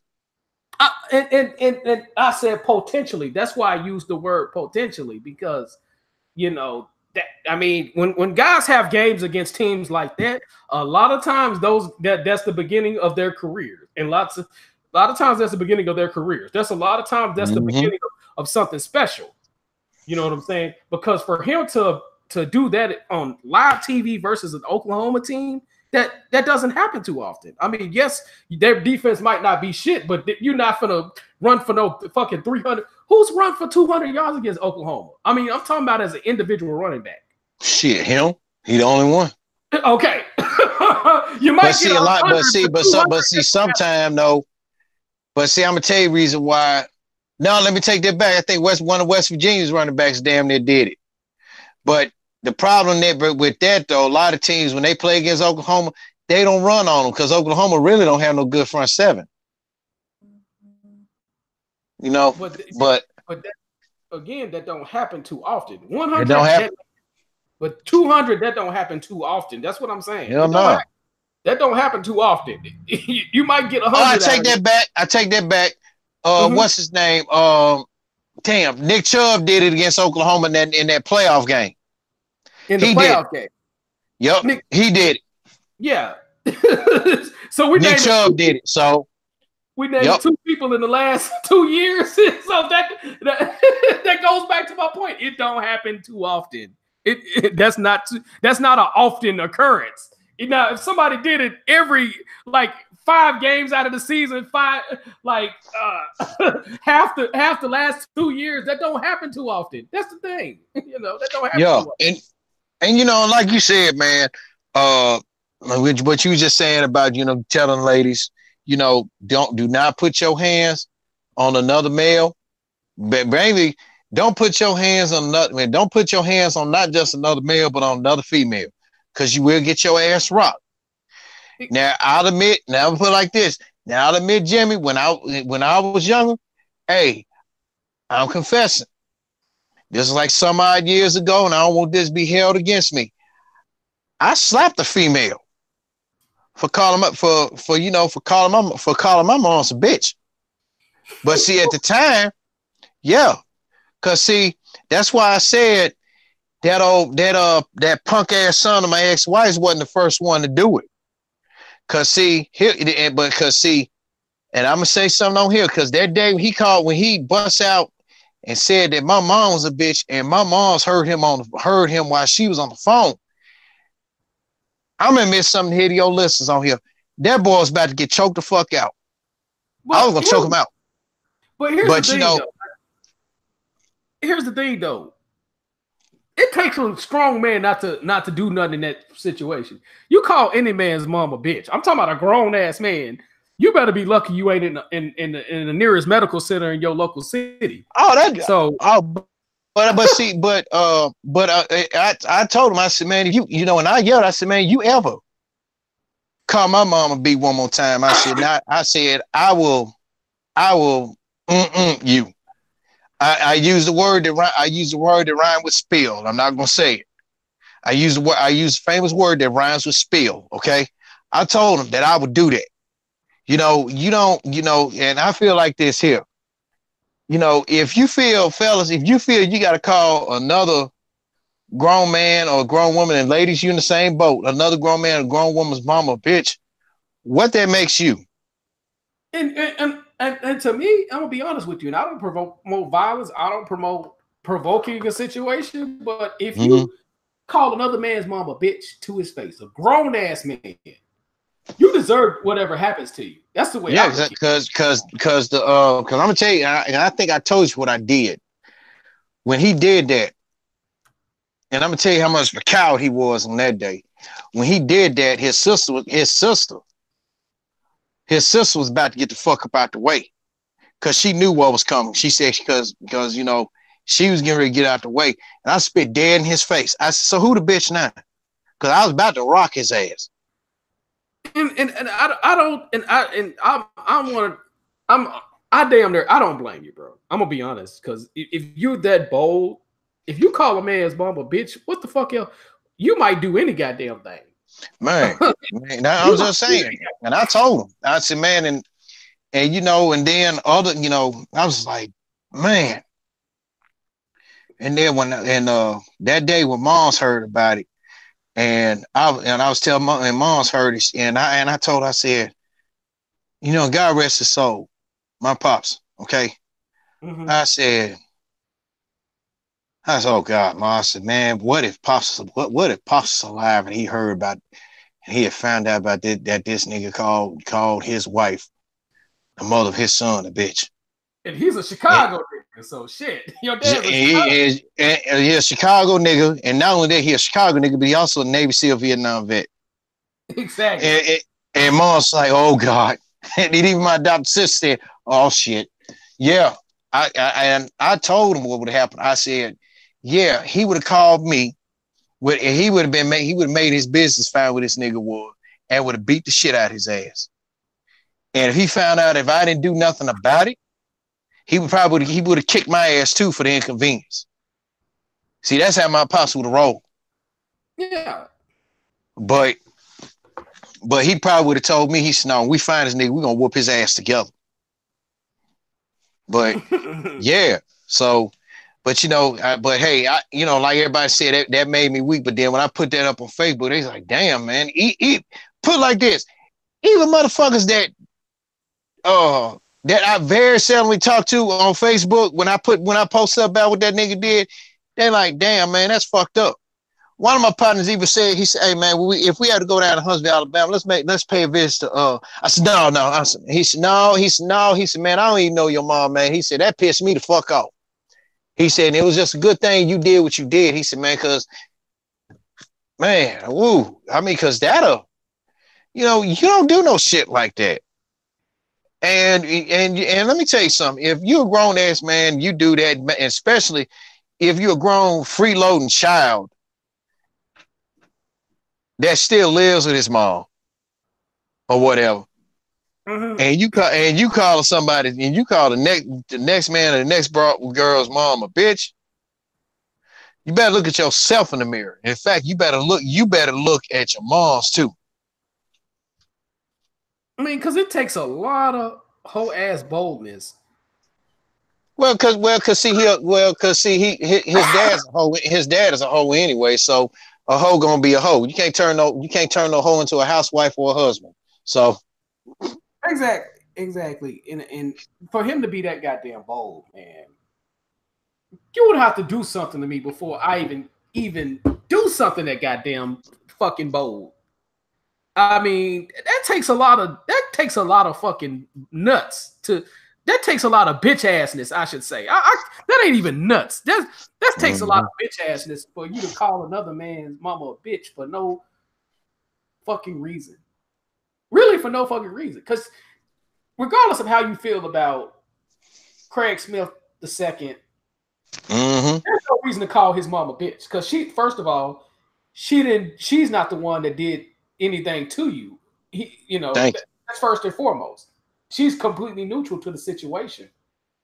And for you to be that big of a bitch to do it over the phone makes you even well, in a sense, because I think I told you how that went down, man, because I was talking to her on the phone about some things. And the house with that my ex-wife and I, we were at the time, the nigga come over there beating on the damn door. And I'm thinking like, what the fuck? It's a doorbell on the motherfucker. Why the fuck you just can't ring the doorbell? So what it was is the fact, he's still he's a 23-year-old child. He'll be 23 this year. He's still a grown child that doesn't know his fucking place. Because Jimmy, we're generation, we're Generation X, okay? The 70s and 80s kids. I say from 1970 to 1986, that's Generation X. We represent the platinum era, okay? And then from 87 on down, everybody then fell back a little bit. But where we was raised, man, it was like this. If your mom and dad got into an argument, you stay out of it. Regardless how old you're going to be, man, you stay out of it unless it's going to be some fisticuffs or glass breaking and all this other shit about to occur. Then that's when you step in it. Because at the time, his mama said something smart, and she gonna tell this man a lie that I threw something at her ass. I'm like, slapping something down on the floor and throwing something is entirely two different things. So, people on her side of the family know the whole story, know how she is, and I told you on the episode about her relationship with her dad on I'm putting the plug in. Go on Jimmy J Smooth's YouTube page and look up Craig Comes Clean. Exactly. That really was the precursor thing, that really was the precursor of things to come. So to make a long story short, this man come up confront me, come talking about some, man, what's this you and did to my mom, dog? I'm like, what the fuck is you talking about? And he gonna tell me to get the fuck up off the phone. Come out. I said, man, fuck you. I ain't got to get up off the phone for your motherfucking ass. So when I went out there, yeah, okay, if you want to whoop my ass, why you gonna run around? Why you gonna walk? Why you gonna be bagging back, run around almost to your car? If you say you're a man, if you want to fight me, come on and fight me. Because apparently I take it like this. When you bagging back, you ain't shit. Because Pops always told me, said when a motherfucker bagging back and he ain't bucking up to you, if he constantly bagging back, yeah, he call himself setting you up. He said, but you make sure you get the first, make sure you get the first lick in. I already had a plan there, and I'm going to unveil what the plan was, what I was getting ready to do. Double leg takedown, and when I got a hold of his Achilles, I was going to put enough pressure around both his Achilles and have them motherfuckers make the loudest popping sound the whole 2 blocks would have heard. He would have been fucked up. Yeah, because that's a technique. We learned, you had a guy to throw a roundhouse kick, a high roundhouse kick, and we did that number. And we also did it with a hook kick. And it's hard to describe it, but you do a hook kick as a person throw a roundhouse, you do a hook kick, or a person do a spin back kick. You can actually do it, but you have to be on a whole nother level to be able to do it from that position. But the easiest way is when a person throwing a roundhouse kick and take it down with your leg, or you do it with your arms. You like a ridge hand block, and you hook it, and then you do that number. Yeah, because see, and then like I said, and I'm gonna be honest, and I served in the military, Army National Guard, and we were training, and I went and did my basic combat training in Fort Sill. And they call themselves teaching us hand-to-hand combat. I'm gonna tell you something. If y'all going in there, when they teach y'all hand-to-hand combat, they teaching y'all what they want. They teaching y'all what y'all want to know. But they ain't gonna teach you what they really know. See, exactly. And see, that's why, and yeah, I may have said some bad things about, the dead can't defend itself.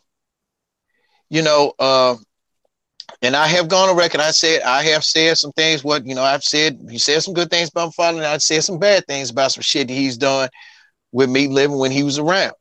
But the one thing, he showed me what to do. He showed me a lot of stuff as I got older with all he knew. He showed me all kind of nerve holds, what he knew how to do, choke holds. Yes, I've been in the crossface chicken wing before his. That motherfucker hurts. I repeat, that motherfucker hurts. Oh hell yeah! That I can tell and, you for and wing. Yes, that shit hurts. The one is actually, it's not what you see in WWE. Everybody say, "Oh, that shit fake." No, that shit is a legit hold done by Bob Backlund. That fucker hurts. When Pops lock, and I'm gonna tell you how you know where it's gonna hurt. When he got your arm in that chicken wing and he pull up, when they start pulling up and lock their fingers on, and he rocked back, and here my Pops was, he was 5'9". My Pops, he was 5'10" when he showed me this. Yeah. He's 5'10". Here I was, I grew to 6'2". I was about like 17. That motherfucker hurt. Oh yes, it does. I can tell you. And but the way he does it, he said, now see, you tall. He said, if you standing, he said, this about somebody like my height. He said, but let me show you something. This dude, this dude was, and like I said, I was 17, 95, 17. This dude, 43 years old, he jumped his ass on and hooked the shit up on my back. And he said, you scissor the ass. He said, you put some pressure on the side, not too. He said, not too much. You don't want to break their ribs. You don't fuck around and puncture something you ain't got no business puncture. Say you just lock it. He said, you go around. He said, you go around their legs, lock it up a little bit, and pull it up. They try to move. You just keep putting it on. That motherfucker hurt. The motherfucker hurt more standing than the way he showed me. Yeah, it does. But like they'll probably say, "Oh, Craig, you don't know how to fight. You want to bet?" Okay. Try me. Yes, sir. Because but I'd rather go for the leg than for your arm.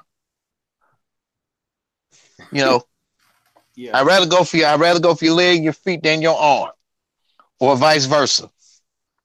Yeah. Because, like I said, if I catch a body part, a ligament finna get to popping. I'd rather pop some ligaments out than to break your bone. Yeah, I'm the same way too, bro. But that little boy was gonna get his though that day, man. And then I just had to man, when that shit happened, like I said, I get a call from the dude that was in charge of the case, cause from what that motherfucker had did, the inspector of the case, from what he had told me, he got a pass under the strength of his sister, not from me. I'm saying this here, not from me. Exactly. If I'm gonna tell you why.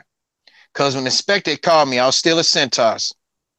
That was my old job. I love that place, by the way. Big shout out to all them workers down there and the ones mainly in the Madison, Alabama plant. Love y'all. The inspector called me and told me about the case. And I asked him, I said, man, just out of curiosity, I said, what if his sister did come forward? What type of charge he'd be facing? He said, oh, this is straight up felony. He said, because he made terroristic threats and attempted assault. He said, because he came over to the house.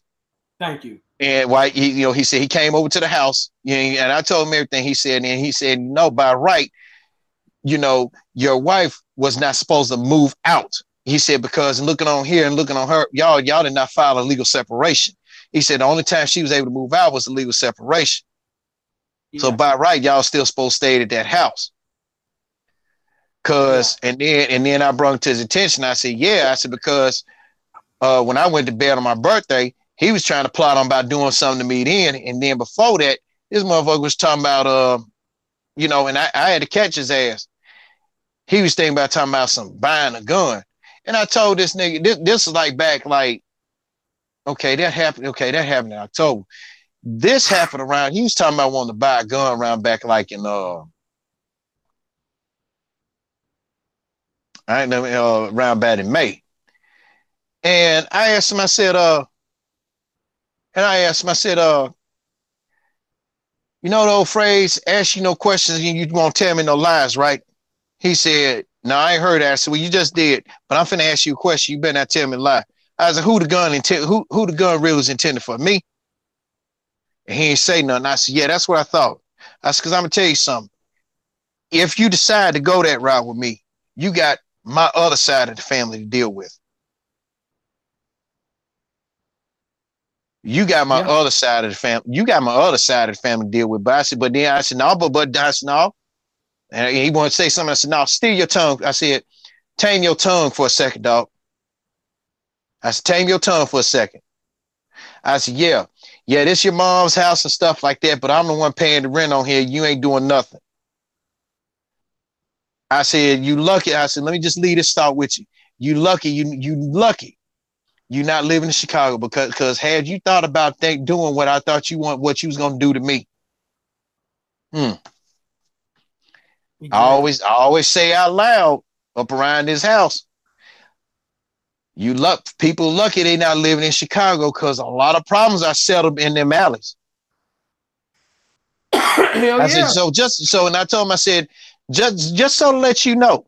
So if you were deciding to do that, you have my other family to answer to.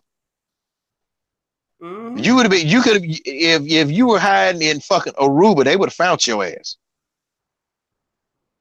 Best to believe that, bro. Yep. And so, that's when I knew, and you know, I said, okay.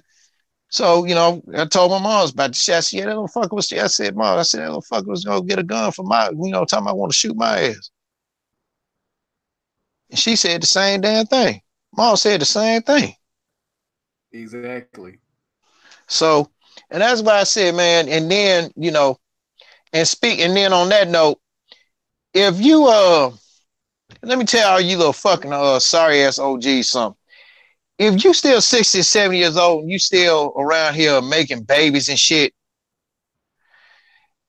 y'all need to put that motherfucker in the fucking goddamn cage and sit y'all ass on down somewhere. For real. If your ass already got kids. If you already you having more kids on top of the other kids you already got. Quit that shit, man. 67 years old, man. Sit your ass down and enjoy life. Stop making these motherfucking babies your ass ain't be able to take care of. Yeah, because you probably gonna die by the time he graduated out of high school. That damn old shit. Yeah. Mm-hmm.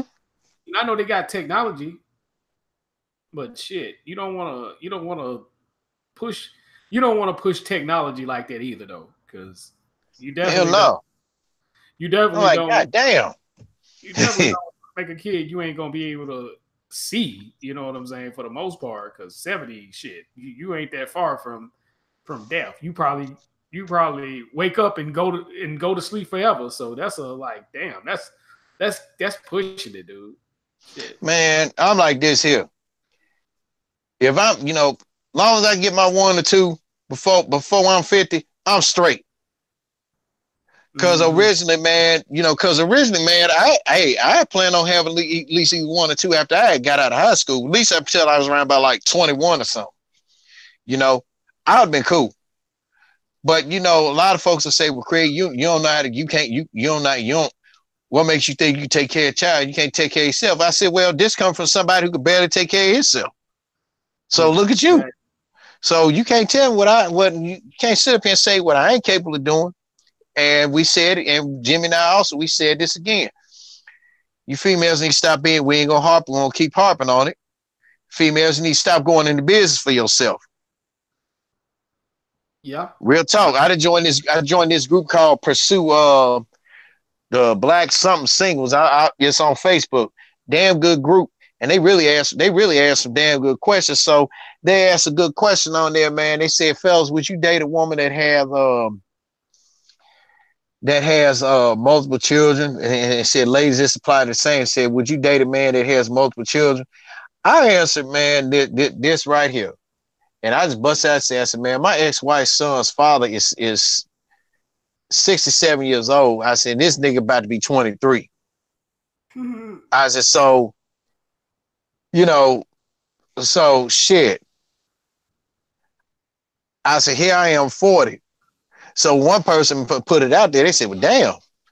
Well, Craig, they said, when they inboxed me about it. They said, damn, Craig, you said your ex-wife's son's father, 67 years old. I said, so you mean to tell me he had that nigga at 4, he had him, was messing around. She was messing around with her. I said that's past tense that she still is messing around with that nigga and said, hell, she was messing around with that man when we were married, and I knew she was. But that's a different story, different time. But man, look, his dad old enough to be my dad, and that boy his old enough to be my son. Exactly. So no, and again, new listeners joining in on us and stuff like that, and people you can chime in on this in the chat room too. No, I think it's a bad idea to date women with multiple children. And for the ladies' case, we telling you this. No, don't date no dude with multiple children. If he got one child, okay. But for the sake of niggamanity, the spirit of humanity, if you don't want to deal with that baby mama drama, don't do it. Yeah. Now, if you like drama, then be my guest. Just don't be talking about the same shit. A lot of these dudes ain't having kids like that. That's the thing. You know what I'm saying? A lot of these dudes are like, shit. Let me enjoy my 30s, because there's more and more people around my age percentile and your age percentile that just ain't having no motherfucking kids, and for good reason. It's a lot of drama in the process. So, well, people my age, especially like some of the women my age, and I'm gonna be honest, the women that's my age, like I said, they still want babies. That's different discussion, different time, but that's a 20% percentile. But these ones is 80%. They always talking about some, I don't want no children because I want to be able to travel and do all this other shit here and there. Okay, that's fine and good. However, at the end of the day, you still going into business for yourself. Well, if that's her choice, then I wouldn't fuck with her. I would suggest you don't fuck with her if you have plans to have kids. But if she going into business to herself, okay, let that bitch be what she is. You know what I'm saying? Oh yeah. Now, hey, I didn't. When I was your age, hey, I didn't kick someone to the curb like that. Yeah. Okay. Well, fuck it, and be something like, Craig, you don't talk to me no more.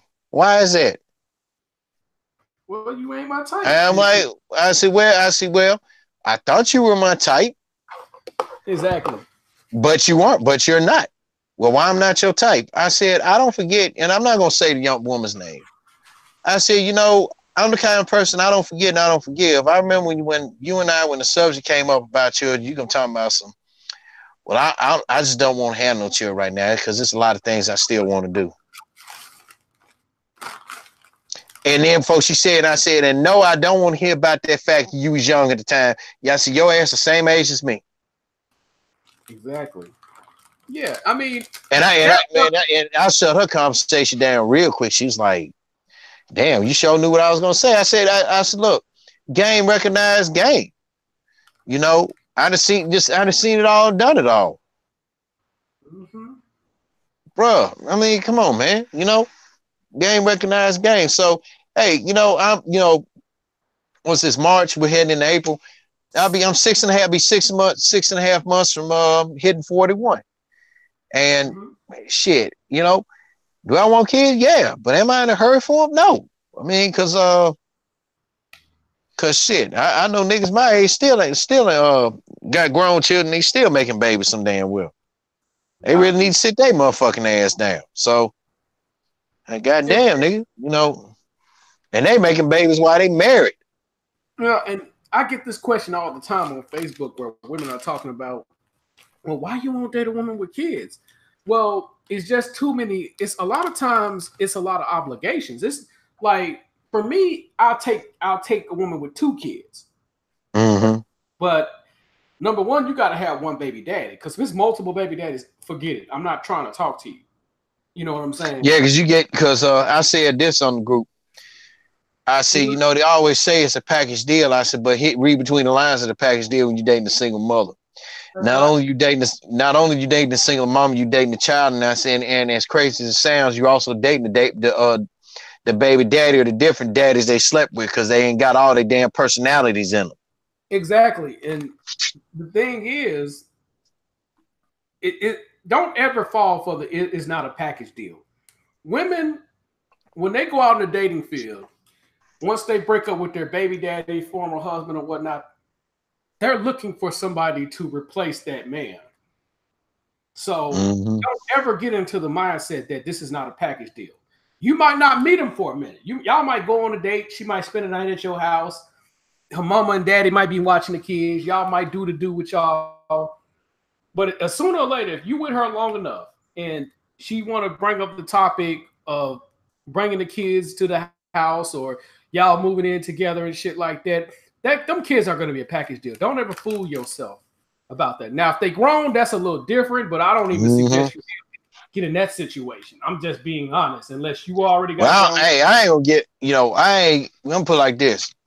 I ain't gonna get back in that situation. But but on a side note, I still treat the oldest like she's mine.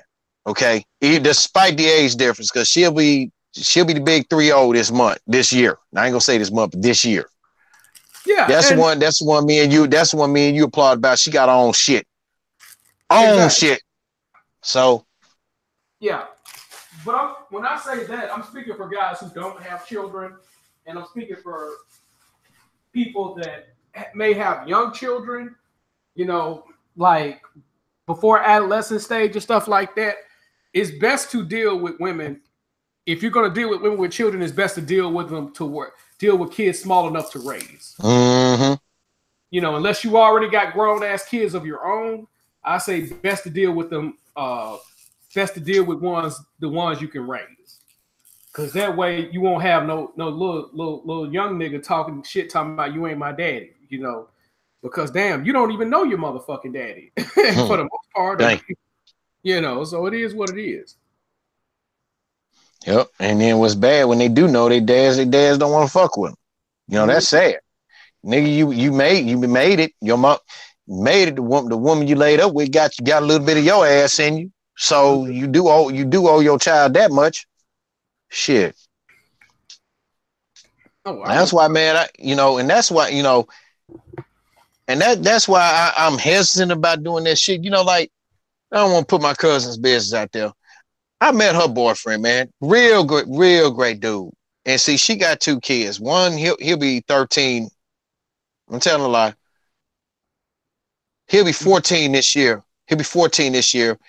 And his sister will be 12. Okay. He accepted them. He accepted them kids as his own. Despite the fact that the 14-year-old sister, her dad died. Okay. Her dad got killed. And the oldest one's dad, me and him pretty cool. His dad real motherfucking cool. Met him a couple times. He real cool. But I mean, but when a man can accept them kids as his own and stuff like that and stuff or whatnot, and I think he did say he did have one himself. Hey, that's cool. But if a man got one kid, one child, ladies, you bet off of that man that got that none or one, then for that motherfucker to have about at least 3 or 5. Shit, because you stupid as hell to deal with a man. Your priorities is really fucking out of whack. You want to deal with a man that got multitudes of children. Yeah, I mean, unless he's financially safe, then that may be a little different. But a lot of guys with that many kids ain't got it popping. Best to believe, because there's a lot of rusty out here. But I say be hesitant, even if he was financially situated, like some of these damn NBA players. Shout out to NFL player Antonio Cromartie. Shout out to that brother. Multiple baby mama having ass motherfucker. Shout out to dumbass. Didn't even know. And what was embarrassing at the damn training camp, he didn't know what one of his kids at the Jets Hard Knocks training camp. He didn't even know couple of his kids' name. I'm like, damn, nigga, is you? And I'm embarrassed to say he's a part of the Roll family because, Antrell Roll and Samari Roll and the Rolls. Yeah. That's his family. And I'm so embarrassed. It's just an embarrassment, as Jesse Ventura say, just an embarrassment. The embarrassment. Embarrassment to say this dude is a part of that family, but yes, that's his family. That's his. Bless his heart. That's his first cousins. All of them are related, unfortunately. Bless his heart. But but again, man, like I said, but with light of that situation going on, that Puka Williams Jr., that's his name, old boy from Kansas. Hey, I'm not going negative about the thing, but Jimmy just basically said it's just two sides to every story. Les Miles did the right thing by suspending him so he can get his shit straight. So I ain't hating on him about that. So it is what it is. Motto is, man, ladies, matter of fact, ladies, if you put your hands on another female or a male, you deserve to get your ass. They got the right to knock the fuck out your ass. Fellas is the same way. You put your hands on a female, if they outweigh you or whatnot, they ain't gonna go down swing. They at least gonna get a couple shots in. You put your hands on another dude, yeah, you finna get your ass whooped. Yeah, best thing to do is don't put your hands on nobody. But the best thing to do is don't put your hands on nobody unless they do it to you. Exactly. So I mean, it is what it is on that. Shit. But other than that, man, I saw last score I saw on Michigan State and LSU was 68-54. Oh boy.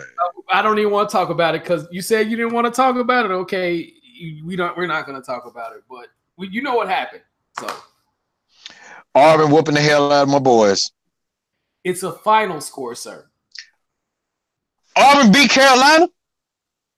Go to ESPN.com and look at the final score. Goddamn. I'm not even gonna say the goddamn score because it's just so embarrassing. I know you hurt. I know it's killing you inside, but yeah, I know it's killing you inside, brother. I know it's killing you inside. But hey, that's just Bruce Pearl, brother. That's Bruce Pearl. Okay, Michigan State beat LSU 80-63. Mark Fox, who coached Georgia and Nevada, will be the new coach of California. Mark Fox? Mark Fox. Okay,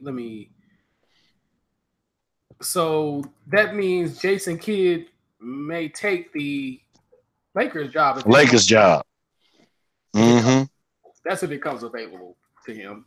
But we're almost certain that he's gonna get the job. Mm-hmm. I'll say Houston's Ed Oliver ran a 4.73 on the 40-yard dash. Wow. Mark Fox, California. He's took Nevada and Georgia to the NCAA tournament, but never advanced to the Sweet 16. He was fired at Georgia last year. Yeah. Another news: Jared Mayo, former Tennessee linebacker, is now part of the New England Patriots coaching staff. I just hope he don't start acting like an asshole like his boss. Yeah, Jared Mayo. Yeah. Yeah, I mean, what he did with Nevada, Mark Fox, yeah, I think that's the right move.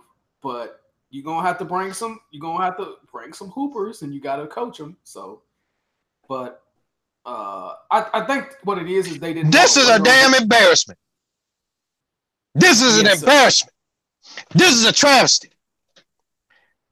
This is a very piss poor performance by my North Carolina Tar Heels, but they got their ass whooped by a good coach.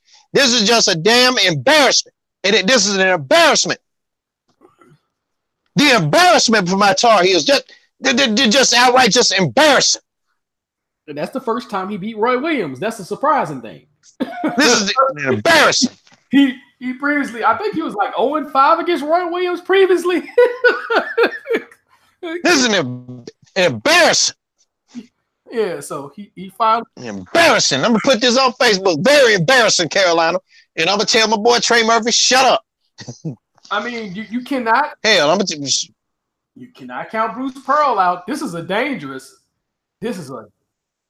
Auburn is dangerous, man. And if they fucking play, if they play Houston, bro, that's gonna be a shoot. That's gonna be a shootout. Man, I tip my hat out to whoever they who. I think they can beat Kentucky too, to be honest with you, because Bruce Pearl is very familiar with Calipari. Because again, they run the same dribble drive system. He just knows how to coach it better than Calipari. Calipari is a robotic. He has a great system, has the best system in basketball, but he makes it too fucking robotic. That's the problem. And if he wasn't so fucking robotic, he would have more national titles. Well, I'm gonna put it like this. It's so robotic because it's Coach Cal's way. Yep. Coach Cal wants you to be what Coach Cal wants you to be. Mm-hmm. Like Anthony Davis, more of a stretch big. He wanted him to play center. But in that case, he could have used Anthony Davis more in the three-point shooting game, but he wanted Anthony Davis to be a center because he led the NCAA in block shots the only year he was there, just like Noel's led the league. He had like 3 straight guys to lead the league in block shots during that timeline, but it actually worked for Anthony Davis at that time because I'm talking about defensively. Offensively, he did stagnate him, but defensively, that was a good move. And then another problem Calipari has is he plays too much man-to-man. It's rare that he goes to a zone. The only time he went to a zone was when he played Connecticut, but shit, Connecticut still beat that, whooped their ass. So shit. Yeah. I just put on Facebook, I said, damn, Bruce Pearl, you didn't have to do us like that. Still love you, though. Yeah, I respect Pearl. Pearl deserves it. He went to his second Elite Eight. He took Tennessee to their first Elite Eight. He went to the Sweet 16 with I think it's Green Bay, Wisconsin, or Milwaukee, Wisconsin. Thank you. Milwaukee, Wisconsin. He went to the Sweet 16 with them, which is how he got the Tennessee job. So that's why I say, man, if you're gonna get a mid-major guy, get some that's going far in the tournament. But now I got one better. Still wish he was our coach though. Say what now? I put on my Facebook stats and said, "Damn, Bruce Pearl, you didn't have to beat UNC like that. Still wish you was the Heels coach though." Oh yeah, but he did his thing, man. Auburn gave him a chance to redeem himself, and that's what he's doing. Mm-hmm.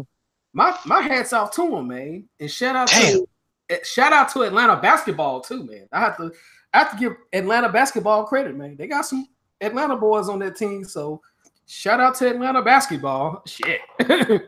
Yeah. Man, and also, man, I'm on this group on Facebook talking about Undertaker who's going by his real name, Mark Calloway. Somebody posted this video of this man getting on his fan for spending $2,400 on some shit. But see, when I looked at the video, he had every right to get on these dudes. He said because he got on these cats before. Because they would come up wherever they were to and get signed with the autographs and shit like that. Mm-hmm. And then they turn around, they'll get on because he said normally most time he ain't no online dude. Because he said most time when he be online, he be watching like some catching up on college football and basketball and shit.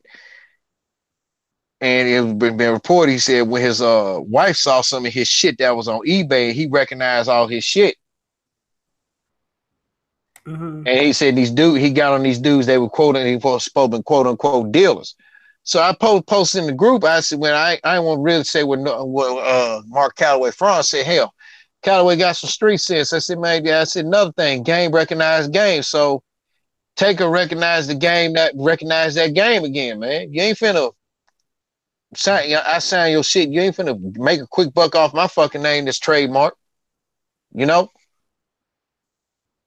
Exactly, Whatever. man. I mean, And he's a North Houston. but and he North and shit, North Houston. So hell. And stuff you told me about North Houston, whether no matter what color you was, you still was they still took care of you, you know. Oh yeah, and But like I was telling him, I said, "Hey, Mark, peep, take a peek out. Game was game. He got some street sense. oh yeah, man. Them North Houston cats, man. Shit. And he grew up in North Houston when North Houston in South Houston used to go at it. You had body, people got them body counts up at that particular time. And then there's a neighborhood out here called Greens Point. They call it Gun Point because if you're not from Guns Point or Greens Point, you got held up at Guns Point at particular time. So people didn't they showed something. I think they previewed like a little documentary and guys roll with them because they think they're gonna do a documentary on that man. Mm-hmm. And they drove over there. He said, this over here, Greens Point, and saw all the dudes standing on the court and say, "Hey, take away, what's going on, bro?" You know, yeah. He said, he said, "What's going on?" Like they know who he is. He said, because he told a story. He told me, he said he grew up in the north. He said he grew up on the other part of Houston. He just say, you knew, he said north. He said this over here, he like some certain south. He said north and the south. It was just like, he said, it was just like spy versus spy, man. And going right at it. He said, but now it didn't calm down. He said it went from gang wars to just, hey, everybody looking for one another. Everybody looking out for one another. He said, but it's just, he said, this certain part of this area here, they don't know you. They're gonna give you two options. You better either get out, and you know what the other option is. So yeah, you're gonna get shot up real quick, man. So Houston has calmed down a lot since the '80s. Yep. They calmed down a lot, especially North Houston, man. North Houston, Yeah, and because they said he used to play basketball with the guys from in park basketball in the park with the guys from North and South Houston. He said the guys back then didn't too much fuck with him. They were cool. The guys from the South part, they ain't fuck with him. Yeah. They weren't gonna let that, the thing was, he said he knew how to handle his own. He said the guys he played ball with, he said they weren't gonna let nobody fuck with him. Yeah. So yeah, that's good. It was one of those things. It was a territorial thing, but at the same time, if you was a respected person like Undertaker was, they wasn't gonna allow nothing too crazy to pop off and stuff like that. Or if something's going to pop off, they'd be like, "Hey, go on and move around." You know what I'm saying? Is what we say around here, man. You're gonna have to move around because something may pop off out here. So it is what it is. Mm-hmm. So yeah, Undertaker's one of them street dudes, man. So Yeah, so like I said, game recognized game. A lot of people saying that he was charging too much for autographs, like $100 something and shit, like $170 for an autograph or something. I'm like, damn. I mean, because like and the dude he got on, he really letting his ass. Dude talking about, man, I drove here 17 hours to see you. He said, for real, he said, man, I wouldn't have told nobody that, and you finna steal from somebody. Yeah, damn. Damn. Yeah. Yeah. So Vatek versus Duke is underway. It's early, so I'm not even gonna talk about it yet. It's very damn, man. Damn, Bruce, you had to do with boys like that, man. Yeah, we was looking at a potential Duke versus Carolina. I guess we're gonna have to wait another year before we see that in the tournament. Well, I don't want to see. I still pick Gonzaga to win it all, man. I'd rather see I like to see a Gonzaga versus Kentucky. So let me ask you this: looking at Texas Tech, do you think they even got a chance against Gonzaga or no? Your honest opinion. Let me damn see.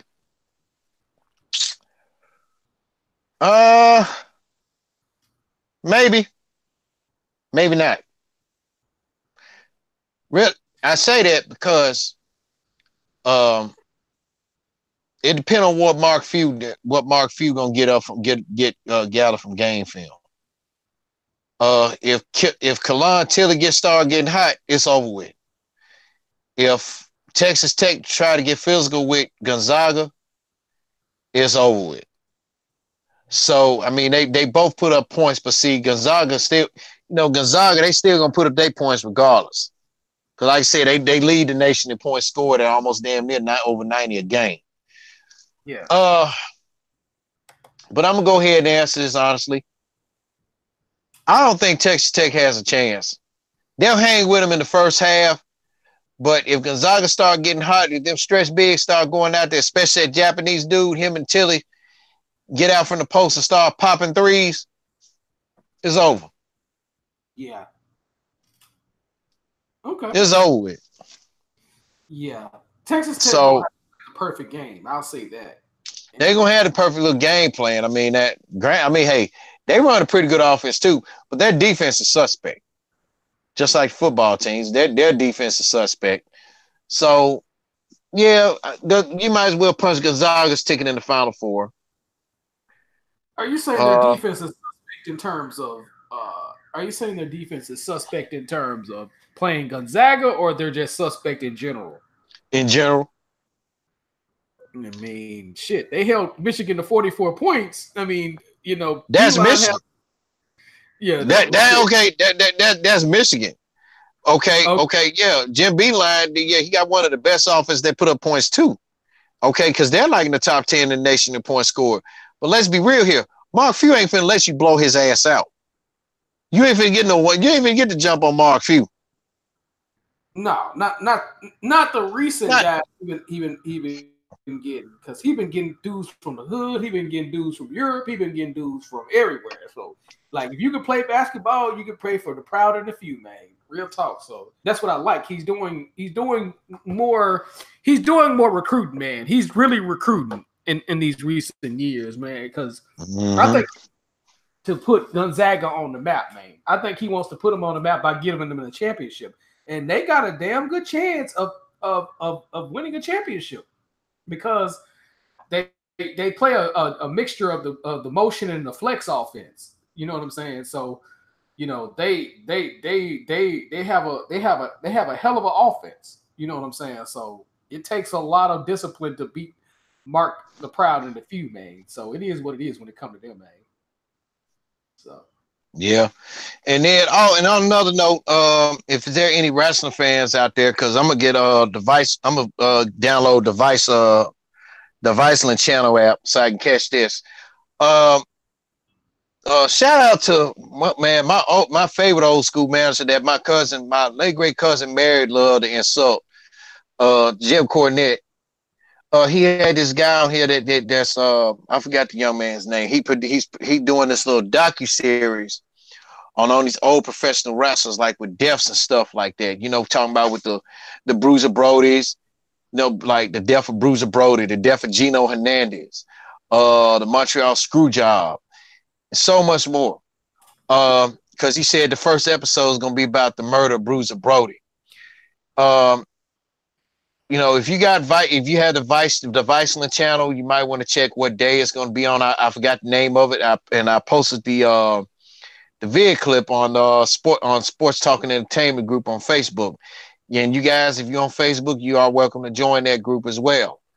I think this is going to be a damn good docu-series, and if you people don't know who Bruiser Brody is, really look up some old wrestling videos, and if you want to know how he died, read up on it, because guys like Tony Atlas and Dutch Mantell and Savio Vega, they give firsthand accounts and interviews as to how those about on Brody's murder, and I will be sharing them on Jimmy J Smooth's. I'll share them with Jimmy J Smooth. That way he can probably share them on his YouTube page, because this is good. But what struck me the most when this guy said that he talked to the mother of Gino Hernandez, because they said how Gino Hernandez was said led his gimmick, and then like they said, he did his, he did his little thing of coke and stuff like that, and said he always kept his apartment clean. Whether he was there or not, he always kept his apartment clean and everything else, because they said that they found the man dead. Because a lot of people believe that he got killed.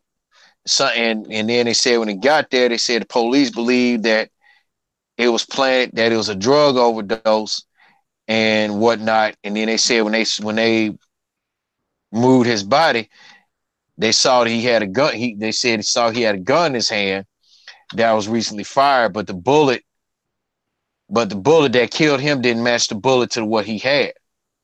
Okay. Jimmy, what struck me was when the guy said that Gino Hernandez's mother said, she said, I was looking at my son's killer right in the damn eye, and I just couldn't say nothing. That's some chilling shit. That's some crazy shit.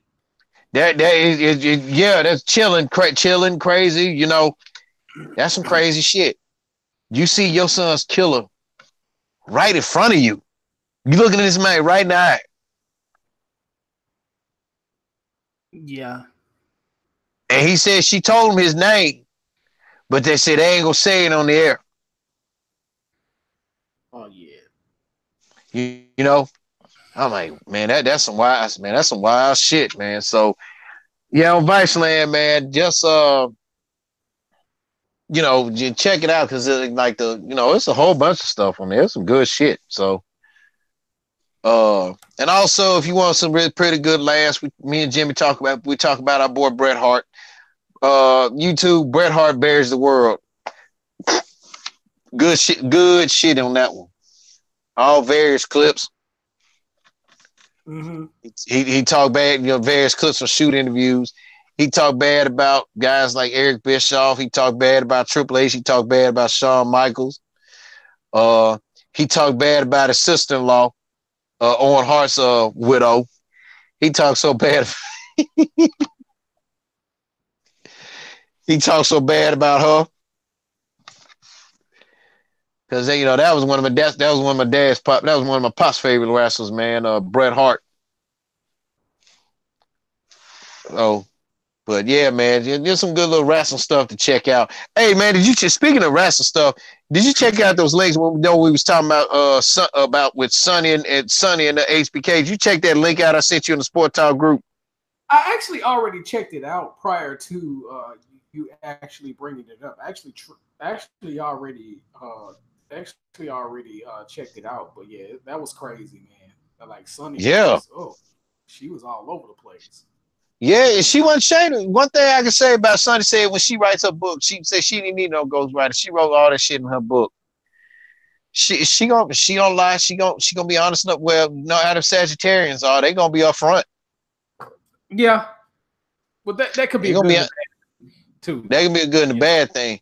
You're gonna be honest enough front. So shit.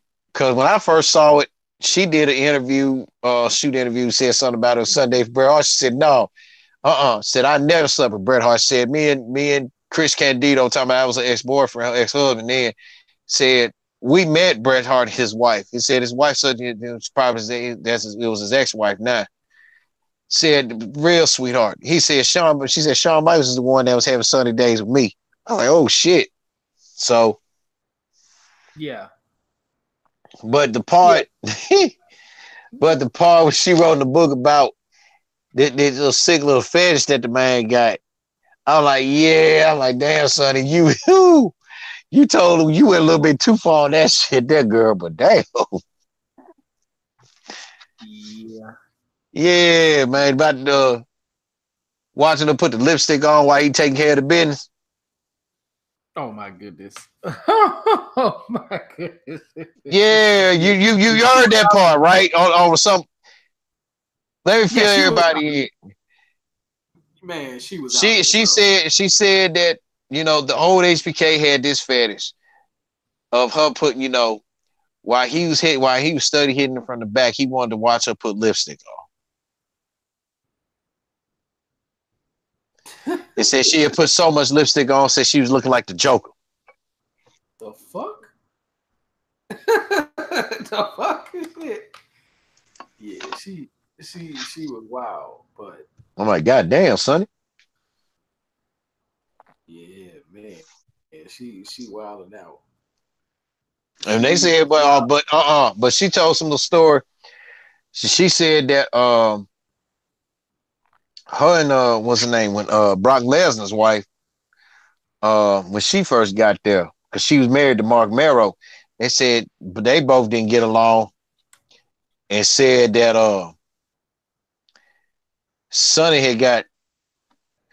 They said because they mentioned something about it. She talked about it. She said because one day she had got something from catering. Said got some food from catering or some shit. Talking about Sonny now and said she opened it up. Because she said when she opened up, said she had a shit sandwich. Yeah, Motherfuckers shit in her motherfuckers are shitting in her sandwich. yuck. Yeah. The motherfuckers shit in her sandwich because her and Sean her and HBK broke up. So she said she had an idea who did that shit. But then they said it was but they said she said she thinks Sable got it. She said she thinks Sable got it worse because she had heard back then motherfucker used to shit in her damn bag. Motherfucker grabbed a bag, like her makeup bag or whatever, and all of them took a shit in her bag and then took it Yuck. back. Mm-hmm. Oh, well, that ain't about shit. Back in 1993, when Jerry Lawler first got into WWE, motherfucker, before the '93 Royal Rumble, motherfucker took a shit in his crown. Ooh, Whole bunch yeah. of motherfuckers took a shit in his crown. Said, come to find out, it was the motherfuckers it was said one saying names said it was the ones that used to work for him at the USWA promotion because they would fuck all them wrestlers over on their pay and shit. Oh yeah, So they were world. that was a payback. So they all took a shit on his damn crown. Yeah, they were underpaid tremendously. Now some of those guys would get into the WWE once they uh once they made it, but they were highly underpaid, unfortunately. Cause like shit, Steve Austin said, man, he got so mad one time. He said he had a car payment that was due and everything. Then when he was counting the check, cause he was like, cause he figured like, he said, okay, I do this couple shots here, then we go to Dallas, make a little one shot with the Von Erichs, because the Von Erichs was paying good. He said, but he didn't know that Jarrett had bought them out too. Yeah.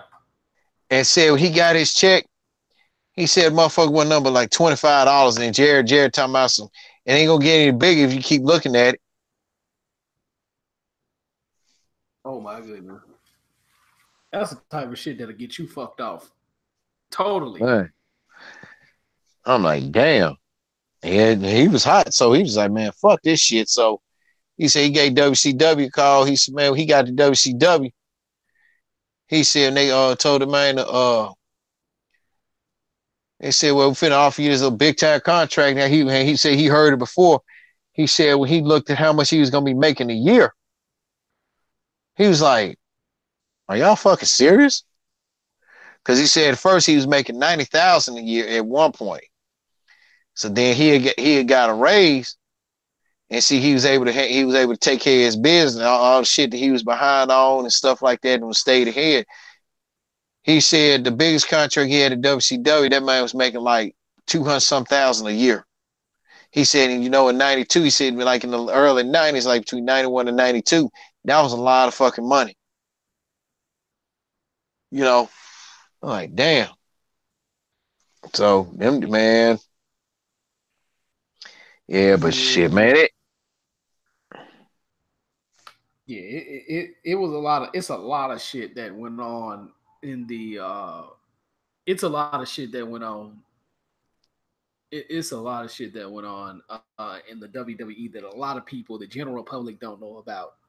I mean, we've heard through the grapevine, but shit, if you mhm. have to research some of the shit that really went Yeah, on. the Stossel incident. Man, it's so many to name. It's crazy. Even in the WCW, they had some crazy incidents as well. So it's Mm-hmm. when you do your research, it's like, damn, did this shit really went on? Yeah. Yeah, yeah. It's like when Cornette was talking about well shit, there's a lot of people used to talk about with Dusty Rhodes, God rest his soul, when he was booking before Crockett Promotion got sold off to Turner, to Ted Turner, they became WCW. He said in 1988 when Dusty Rhodes had the book, said sometime when he would book or whatnot or whatever, said he fucked over a lot of people. Rock and Roll Express said he fucked them over real good. Yeah. Because he said, because Ricky Morton said that Dusty Rhodes told him to their face. He said, because like Greensboro was the hot spot for them. Because you're gonna make your bread in Greensboro. Okay. Yeah. Rock and Roll Express is just supposed to be on the card by themselves. Yeah. And then turn around and it was like and Dusty Rhodes is like the main event against somebody. He said one night, he said Dusty Rhodes, Ricky Morton said Dusty Rhodes came up to him and Robin and said, I ain't finna let the Rock and Roll Express outdraw Dusty Rhodes. I'm like, damn. So he put himself in the 6-man with the motherfuckers they supposed to been facing. I was like, that's fucked up. And wasn't they Rugged Roddy Garvin even said that shit. He said Dusty would kill the fucking town, like buying jets and shit. He said, see, the only person that can afford to buy a jet is Vince McMahon. See, Vince can do that shit. He said, these motherfuckers buying jets and said took it out of the main town, which was Greensboro, want to go up to Detroit and Chicago and all that shit, instead of just sticking it like into the Carolinas, a little run in Florida here and there, where they would make the bread at. And shit, he said said Dusty kind of fucked over a lot. He fucked over a lot of folks on that shit. But man, that Rock and Roll Express though thing, man, that was just fucking selfish. Oh yeah. And They more right over now, than you and you. Mm-hmm. And right now, Vatek is leading Duke right now. It's not a runaway, but they've been in the lead for most of the game. So Zion Williamson with 7 points. RJ Barrett only took 3 shots, 0 for 3. Well, so this is a little interesting. So let's see what goes from here, because it's 11 minutes and 16 seconds in the first half. So that it could get interesting. If Duke get knocked, this is going to be the upset of the century. Goddamn it, because this Duke team, on paper, they should go all the way on paper, but whoever beats them, they're gonna get some major credit. So it is what it is. We'll see. It's gonna get very interesting. Yeah. Oh yeah, but man, god damn, Marvin, you had. But that's Bruce Pearl though. I can't hate Bruce Pearl. Any other coach, I've been disappointed. Damn. And yeah, so yeah, that hurt my soul. That hurt my soul, Jimmy. Man, shit. That hurt your soul. Damn, that's crazy, brother. That's 97 to 80. God damn. I would have settled for 87 to 80, but I guess Auburn was the better team. So Auburn been playing like they won a championship. And speaking of Memphis, man, the Memphis Tigers basketball teams next season are now officially an ESPN pistol peg political target. That's all I got to say. Well, Auburn made their second Elite Eight appearance, so they could be looking at their first Final Four ever, because they made it in 1986 with Chuck Pearson and Michael Dawson, a few other guys. So yeah, they've accomplished something with one other team has only accomplished. So it'll be very interesting what happens. Charles Barkley acting a fool right now. Oh yeah. Yeah, Chuck Pearson, Frank Ford. I mean, that was a pretty good team that they've had a pretty good squad that year. So yeah, it's gonna be very, very interesting what happens with Auburn. I mean, I want to see Auburn versus U of H though. You know, Man. but if Houston go to the Final Four, it's gonna be crazy in Houston. I'm gonna tell you that right now. Hell yeah. Because Houston like, against who the fuck would they have to play? They would have to play Auburn. No, I'm talking about in the Final Four. Let me look at the bracket. I know Duke had to play Gonzaga. They would have to play Gonzaga. That'd be the crazy thing. They would have to play Gonzaga. Ooh. That's gonna be competitive. That'll be a game right there. Mm-hmm. That's gonna be. And Duke had to play somebody out the West. Yeah, Duke would have to play somebody out the West. I mean, I think they would play Virginia again if they happen to make it.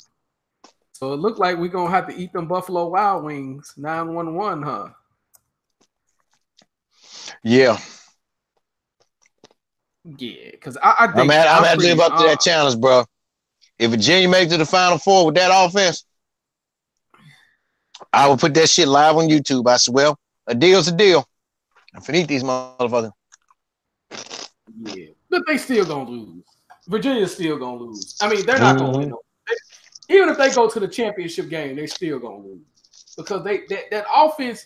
What you gonna do with that offense? That offense is not gonna get you no championship. I'm telling you that right now.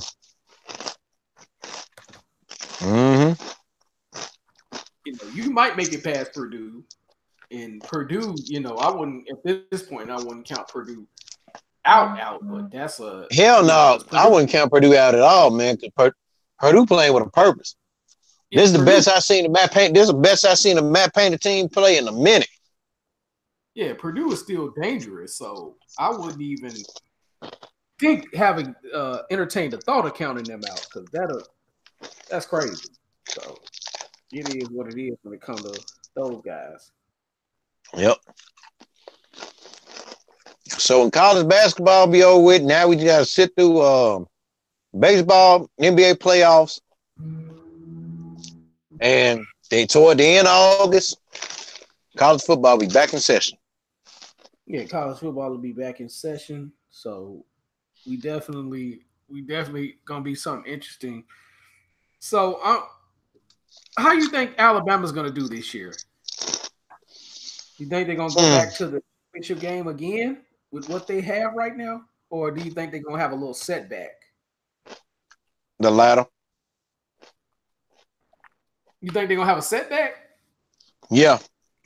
They're gonna have a setback, but they're gonna have a setback, but they're gonna find a but they're gonna find a way to still get in the playoff.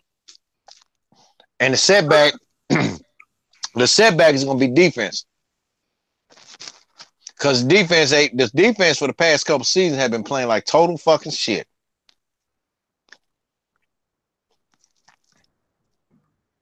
You think so? Yeah. Okay. Okay. Well, I got something to ask you. You think a no-huddle offense in Michigan is going to work? If I haven't asked that question already. It depends on how you run it. If it's an up-tempo no-huddle, then yes, it'll work to perfection. But if it's a slow down, basically to slow the game down for the hell of slowing it down, that shit ain't gonna work. They can miss me with all that. Okay. Yeah. Well, I hit up my former boss. I call him the Michigan guy. I said, so I read that Michigan's offense will be no huddle. I think it'll be great as long as Jim doesn't put the zip tie cuffs to it. And his response was, he said, we'll see. I've learned not to get excited about Michigan anymore. Just let it play out. Hey, I'm like this here. I agree with him. That's my old boss. He like I said, keep it real. I agree with him. Because the offensive coordinator used to run the offense for Alabama, by the way. So he said it's gonna be fast paced. He said it ain't gonna be nothing slow about it. So the only way it could be a slowdown offense, Jimmy, is who I said. If Jim Harbaugh fuck around, put the zip tie cuffs to this shit, then you can forget about Michigan putting a lot of points on the board. Now, if Shea Patterson had to stick around for next season, yeah, this would be right up his alley. Currently, Houston is leading 7-6. Very interesting game. So, Oh, okay. Let me get this. Let me correct everything for a second. Mm-hmm. Duke would play Gonzaga in the final. I thought so. Because East plays West and South plays Midwest. I don't know if they do that every year, but this particular year, that's the way the bracket is named. Because the bracket, the West goes up, Midwest goes up. East and South falls down. So right. The way they're doing it this year, that's so okay. Auburn would play if Virginia make you eat those 911 wings, they would have to play Auburn or Houston, which still a fucked up. That's still a fucked up matchup for them. They're not gonna stop them two teams from shooting if it comes down to it. Mm-hmm. I don't give a fuck how much you run that. I think they call it a pack line defense, some shit like that. But that's not gonna work. Yeah, not against those two teams. So that's a dangerous game for either way. Shit. Mm-hmm. Yeah. So either way, if even Virginia make it to the Final Four, they fucked. Either way, they're not gonna win no national title. Not with because I said, if Virginia make it to the Final Four with that offense, I will go to Buffalo Wild Wings and order me a snack size of the Blazing Wild or that wild, and eat them motherfuckers. Yeah. But you still have a chance of not eating them. That's the thing, because Purdue may slip up on them, but I'm not gonna bet my money on it. That's the crazy thing. But I'm definitely proud of Gonzaga. For those who say I'm not proud of him, I'm very proud of Mark Few. I'm very proud of him, and like I say, man, this. I've been telling everybody you're a fan of Gonzaga. Yeah, I like Gonzaga. That's my favorite team out of the West Coast Conference. You know what I'm saying? So I like the way Mark Few runs his system. I like the way Mark Few has done a better job of recruiting over the last few years, going to the hood and getting a few knuckleheads. You know what I'm saying? And mixing them up. You know what I'm saying? I like that, man. I mean, and one thing I can tell you, and this is me meeting people from Gonzaga. There are some of the nicest fans I've ever seen in my life. Real talk. Because when they came down here, in spite of Duke, beating them with Jahlil Okafor, those guys support their team. They came by the shitload. Mm-hmm. I'm saying them motherfuckers probably filled up half of Reliance Stadium with they damn fans. And this is a private institution. Gonzaga's a Catholic school. And, right. And they brought motherfuckers all the way from Spokane. Them motherfuckers traveled. Even when they came to Memphis one year, when Memphis had Derrick Rose, them dudes traveled. They traveled, goddammit. So hell yeah. If I say anything fucked up about Gonzaga ever in life, one thing I can't say nothing about. Say fucked up about they damn fans. They fans travel. They will go out, they will catch a bus, catch a plane, catch a train all the way from Spokane just to come all the way down Houston. Houston is a stretch. It's a hell of a stretch. For them to come down, you had old motherfuckers coming in oxygen tanks just to support their ass. Yep. Hey, I looked up the series record between Kentucky and Houston. Kentucky beat them one time, and they on one and only meeting. Okay. And now it's back. And I'm reading this article. It said in a game televised national CBS just hours before the Raiders would blow out the Washington Redskins 38-9 in Super Bowl. Let's see, whatever. I think 25 or 20. What's this? 27. Number 3 Kentucky. Number 3 Kentucky and number 4 Houston squared off in Rupp Arena on January 22nd, 1984. The Cougars were coming off the apex of Phi Slamma Jamma, highlighted by a run to the national championship game that ended with North Carolina State's Jill Valvano's exuberant celebration of arguably the most iconic finish in championship game history. While Houston stars Clyde Drexel and Larry Micheneau had already left for school for the NBA, Elijah Wan in 1983 Southwest Conference Co-Player of the Year Michael Young remained. Kentucky countered with its vaunted quote-unquote Twin Towers lineup that built around 7-footers Sam Broken Leg Bowie and Melvin Turpin, and promising sophomore forward Kenny Walker. The game that Sunday will feature 8 future NBA players, 4 on each team, with 6 future first-round picks.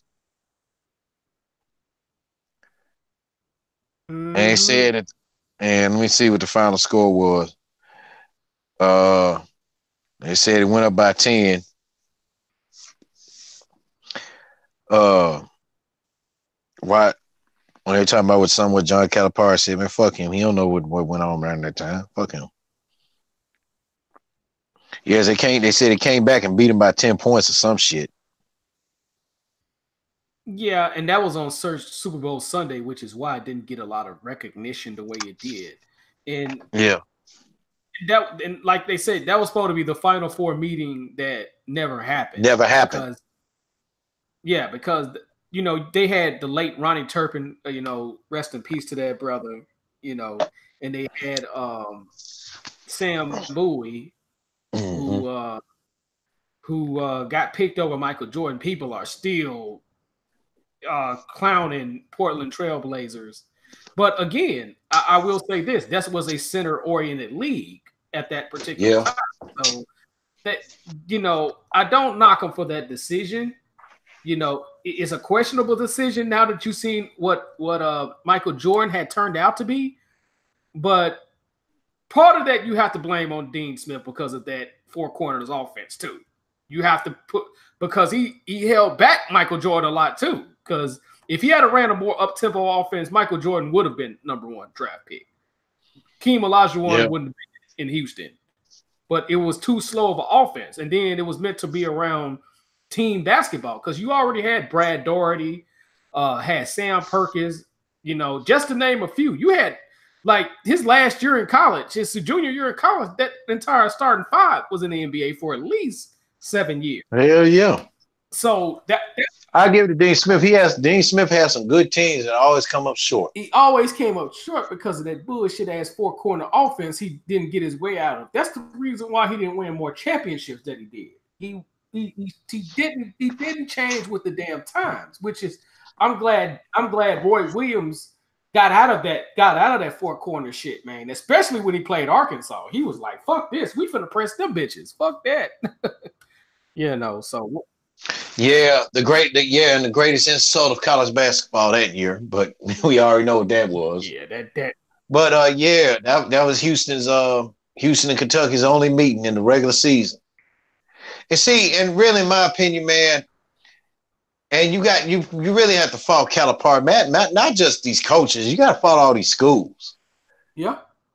Bring back some classic rivalries. Give us the Kentucky and Cincinnati's because hell, Kentucky and Cincinnati right next door to one another. Give us the Kentucky and Cincinnati's, the Kentucky and Ohio States. Give us some Cincinnati and Ohio State rivalries. They stopped their Xavier Cincinnati rivalry because that bullshit that happened 9 years ago because of that fight. They stopped that rivalry completely. Yeah. Which is fucked up. Yeah. I wish because it take I wish they would bring back the Arkansas versus Memphis rivalry because that too. That used to bring a lot of people to the games, man. I wish they would bring back that rivalry. Ole Miss and Memphis should come back every year. They should play at least 4 SEC teams every year, man. You know what I'm saying? I think Penny needs to schedule North Carolina. Well, he's been trying to schedule North Carolina for I don't know how long. I mean, even Calipari was trying to schedule, but I don't think they're scared. I think it's the athletic department more so than because you know, Roy, what the type of coach Roy Williams is he'll take all comers, but a lot of times that has, you know, the ads be playing a factor in those playing a factor in those schedules as well, though. So, you know, if the AD tells you to play somebody, then shit, it is what it is when it comes to it. You know what I'm saying? Yep.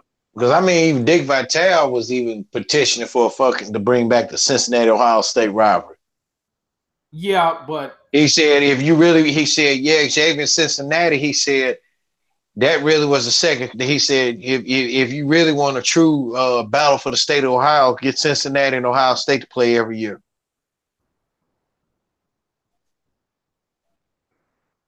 I mean, shit, bring back some of the classic rivalry, like you said, the Arkansas, you know.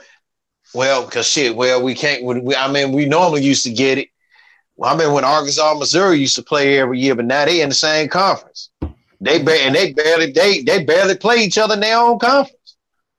Yeah, because of the expansion of 14 teams. So there are some teams you'll play once a year. There are some teams you'll play twice a year. You know, here's the mandate that they should do in the SEC. Arkansas, Kentucky should play twice a year. Tennessee, Kentucky should play twice a year. Arkansas, Tennessee should play twice a year. The Ole Miss schools, the Mississippi schools should play each other twice a year, hands down.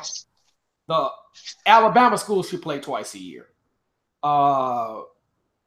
What's the other rivalry in the SEC? Florida, Tennessee should play twice a year, hands down. Same with Kentucky, Florida, twice a year. So you know,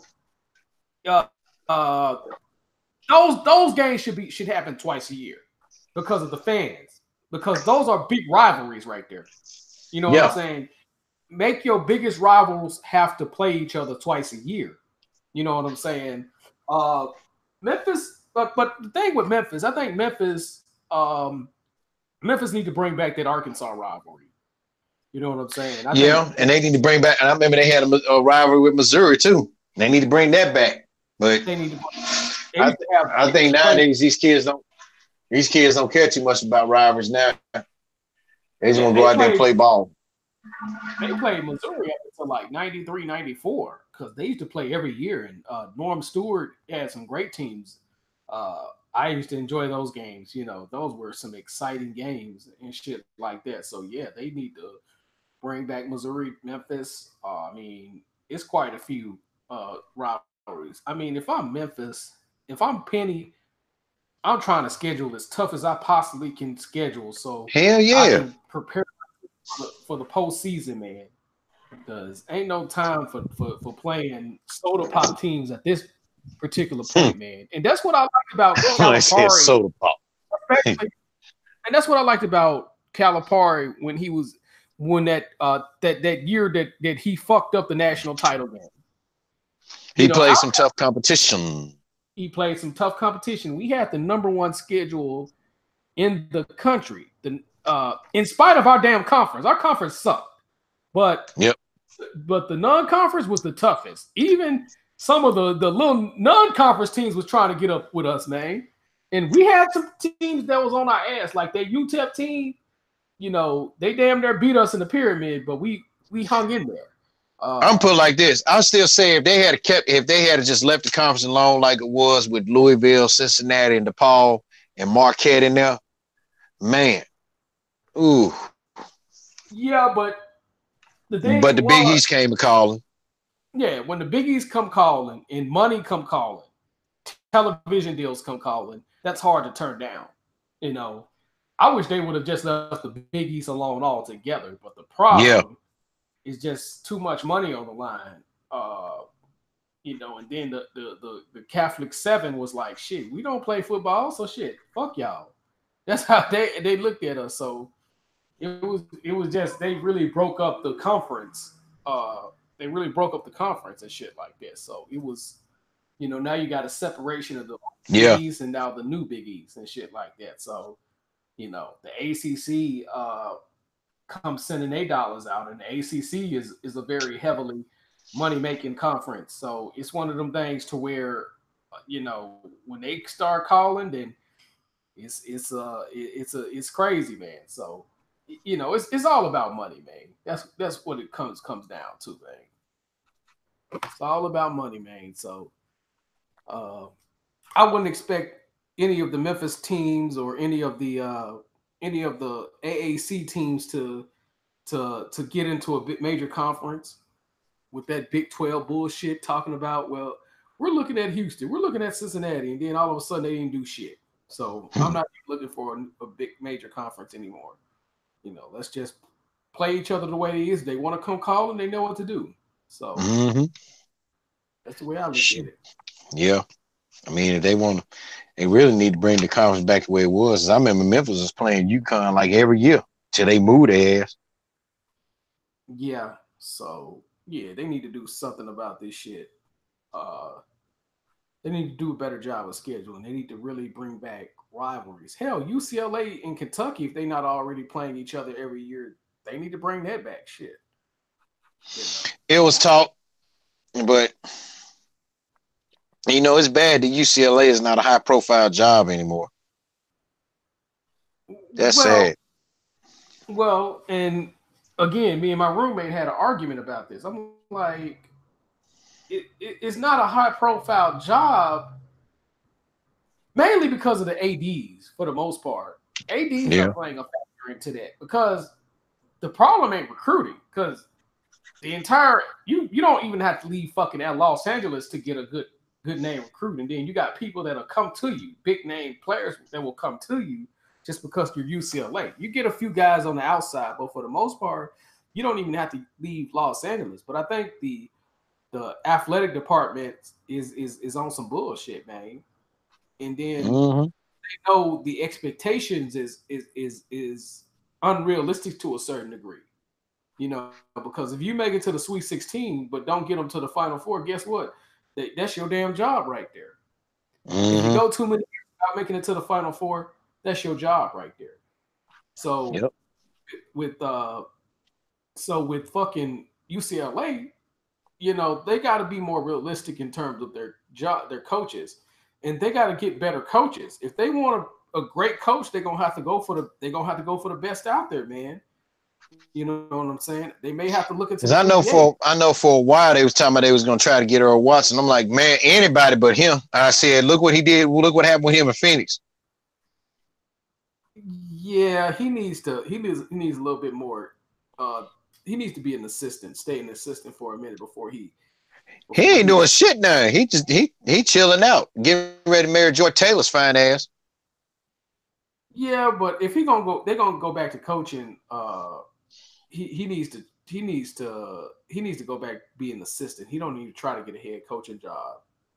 You know, so it is what it is when it comes to that though. But when it comes to UCLA, man, recruiting is never going to be the problem. The problem is going to be the expectations of the athletic department.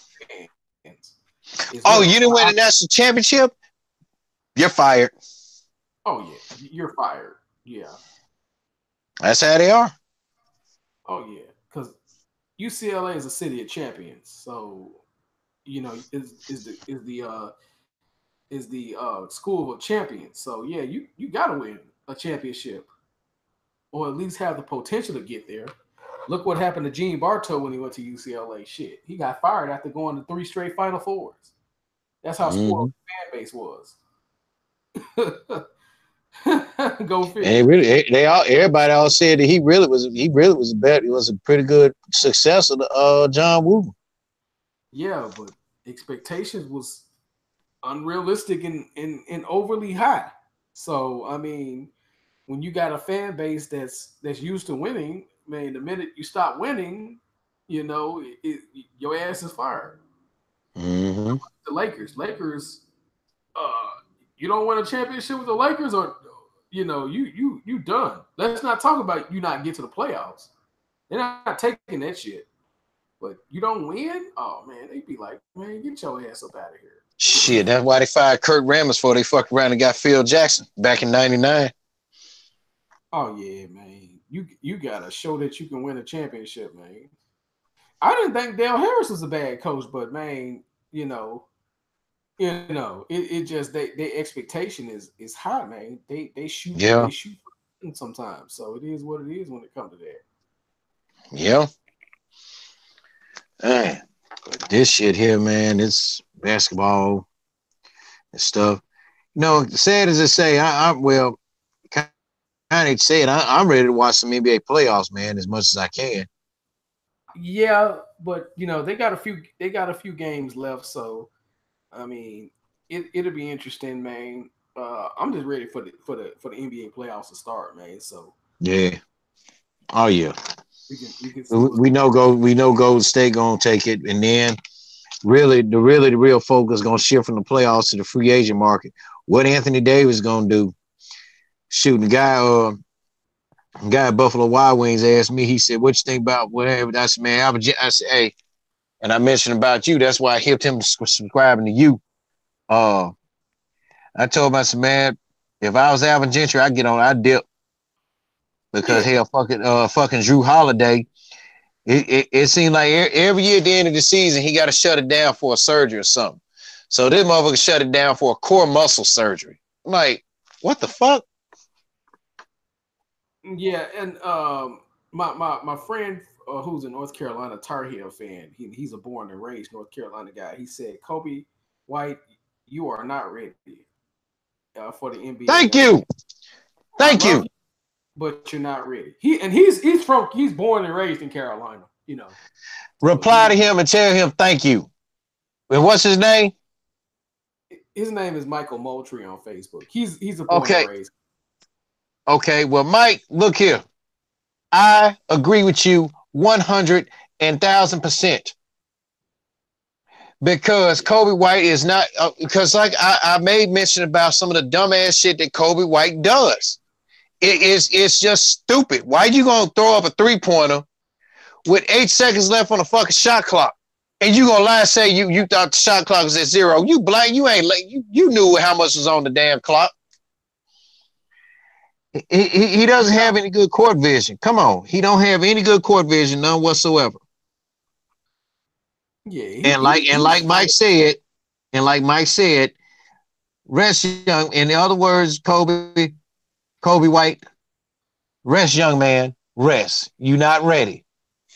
Yeah, he's definitely not ready. Because them mistakes that you make, man, shit, that NBA team will send your ass to the D League real quick. Yeah, Kentucky has a 7-point lead on Houston. Hopefully, don't get it further than what it already is. But still a game so far. So good, man. Yeah. They to me, Kentucky is not that good. Agreed. They're just this year's Kentucky team's not that good. They're just decoration.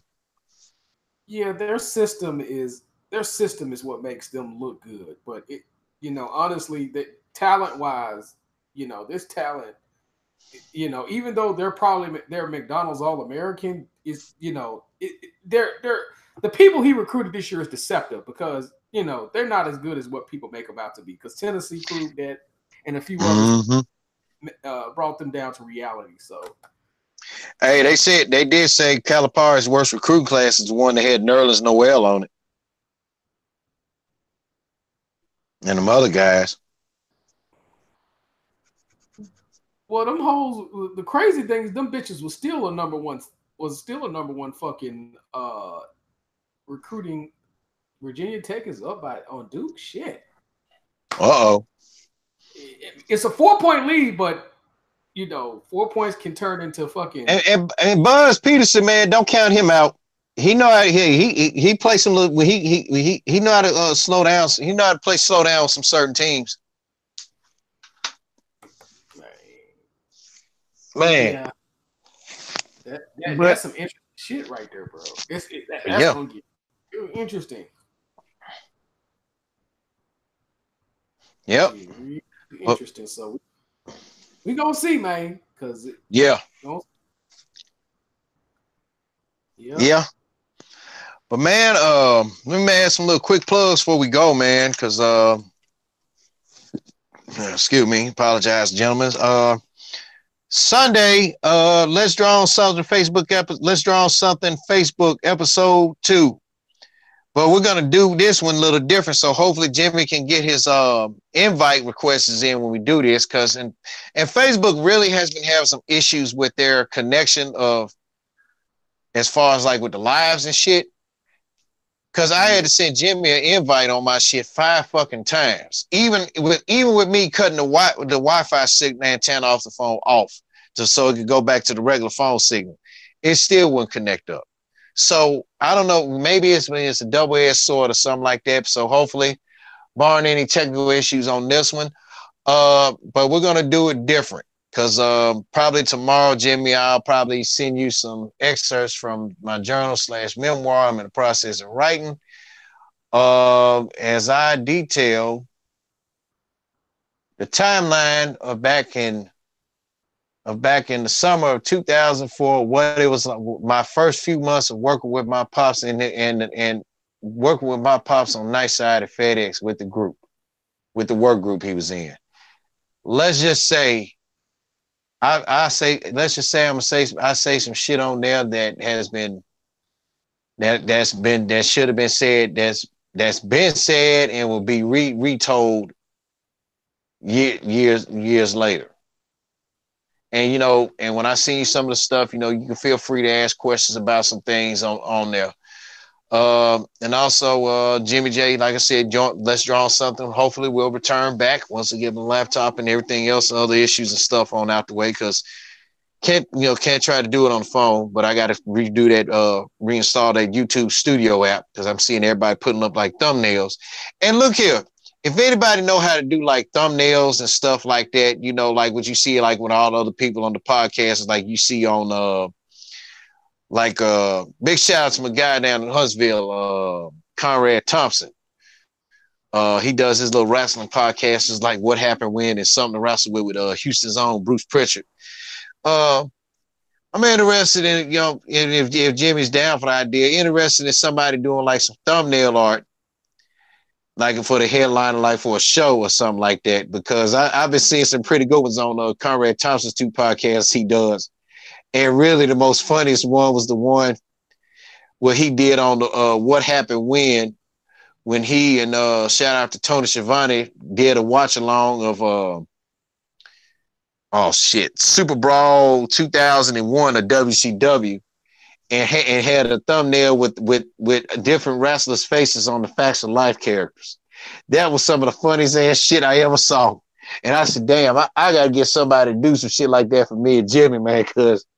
So if any of you guys is in the chat room that know how to do it, hit me up, or hit Jimmy up, and we can kind of tell you what we want, because I had an idea for us, like on a showdown, like using the WrestleMania 18 poster with The Rock and Hogan face to face. I had an idea of like Jimmy and I face to face for the national championship, who we got. So if anybody that's good enough at making something like that for us, hit one of us up. So, but other than that, like I said, let's draw something on Facebook Sunday. Timeline. I go back and we talk about. Matter of fact, we'll talk about the regional final on there, and we'll talk about the timeline of what it was like working with my pops at Jimmy's and I's former employment. Because I get to talk about a lot. I'm going to talk about a lot of people in good ways and bad ways. So, and I ain't gonna be trying to hurt no. Mm-hmm.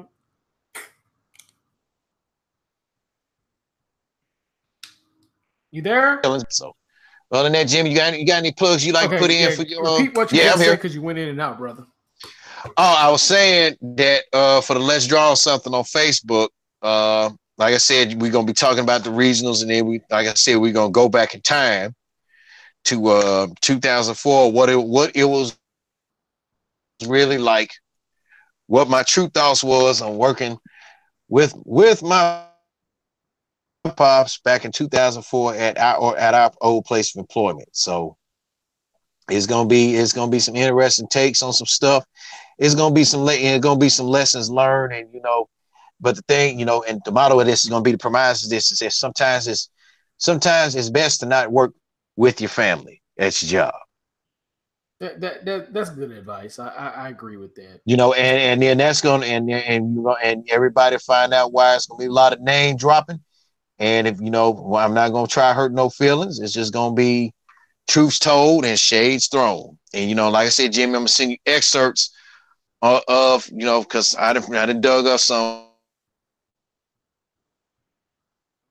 while I was cleaning the excerpts of my possible book and memoir. What I'm gonna talk about on there. I'll send you some of the things. But we're gonna do the intro different. You're gonna bring me in on the Let's Draw on something like I did with you on the Jimmy J Smooth Network. So, and we're really gonna tend them like some of the excerpts. Then you can read off what I said on there. Correct me on like some of them have typos, and then you can ask questions about certain things from that. So, Most definitely, most definitely. So it's definitely gonna be an interesting. Let's draw on something, and this is the one that's gonna be on Facebook. Am I correct? yes. Okay. All right. For sure. For sure. So if any, so if guys got like big shouts out to Marcus Johnson and any new subscribers to Jimmy J's YouTube page, send him a friend request and you can join us live on Facebook. Most definitely. For the Let's Draw on something, and you guys can ask questions and stuff on there too. So most definitely. Well, if you ain't got anything else, brother, man, this your boy live and direct in full effect out the 832 with my homeboy out the 662, and y'all already know how we do, man. You know what I'm saying? Take care and good night, and don't drink and drive up in this bitch because I know it's Friday night and y'all want to get the club popping and some booty popping. So motherfucker, don't drink and drive. Come in the same way you came out, man. So again, peace out. the pleasure was all y'all's.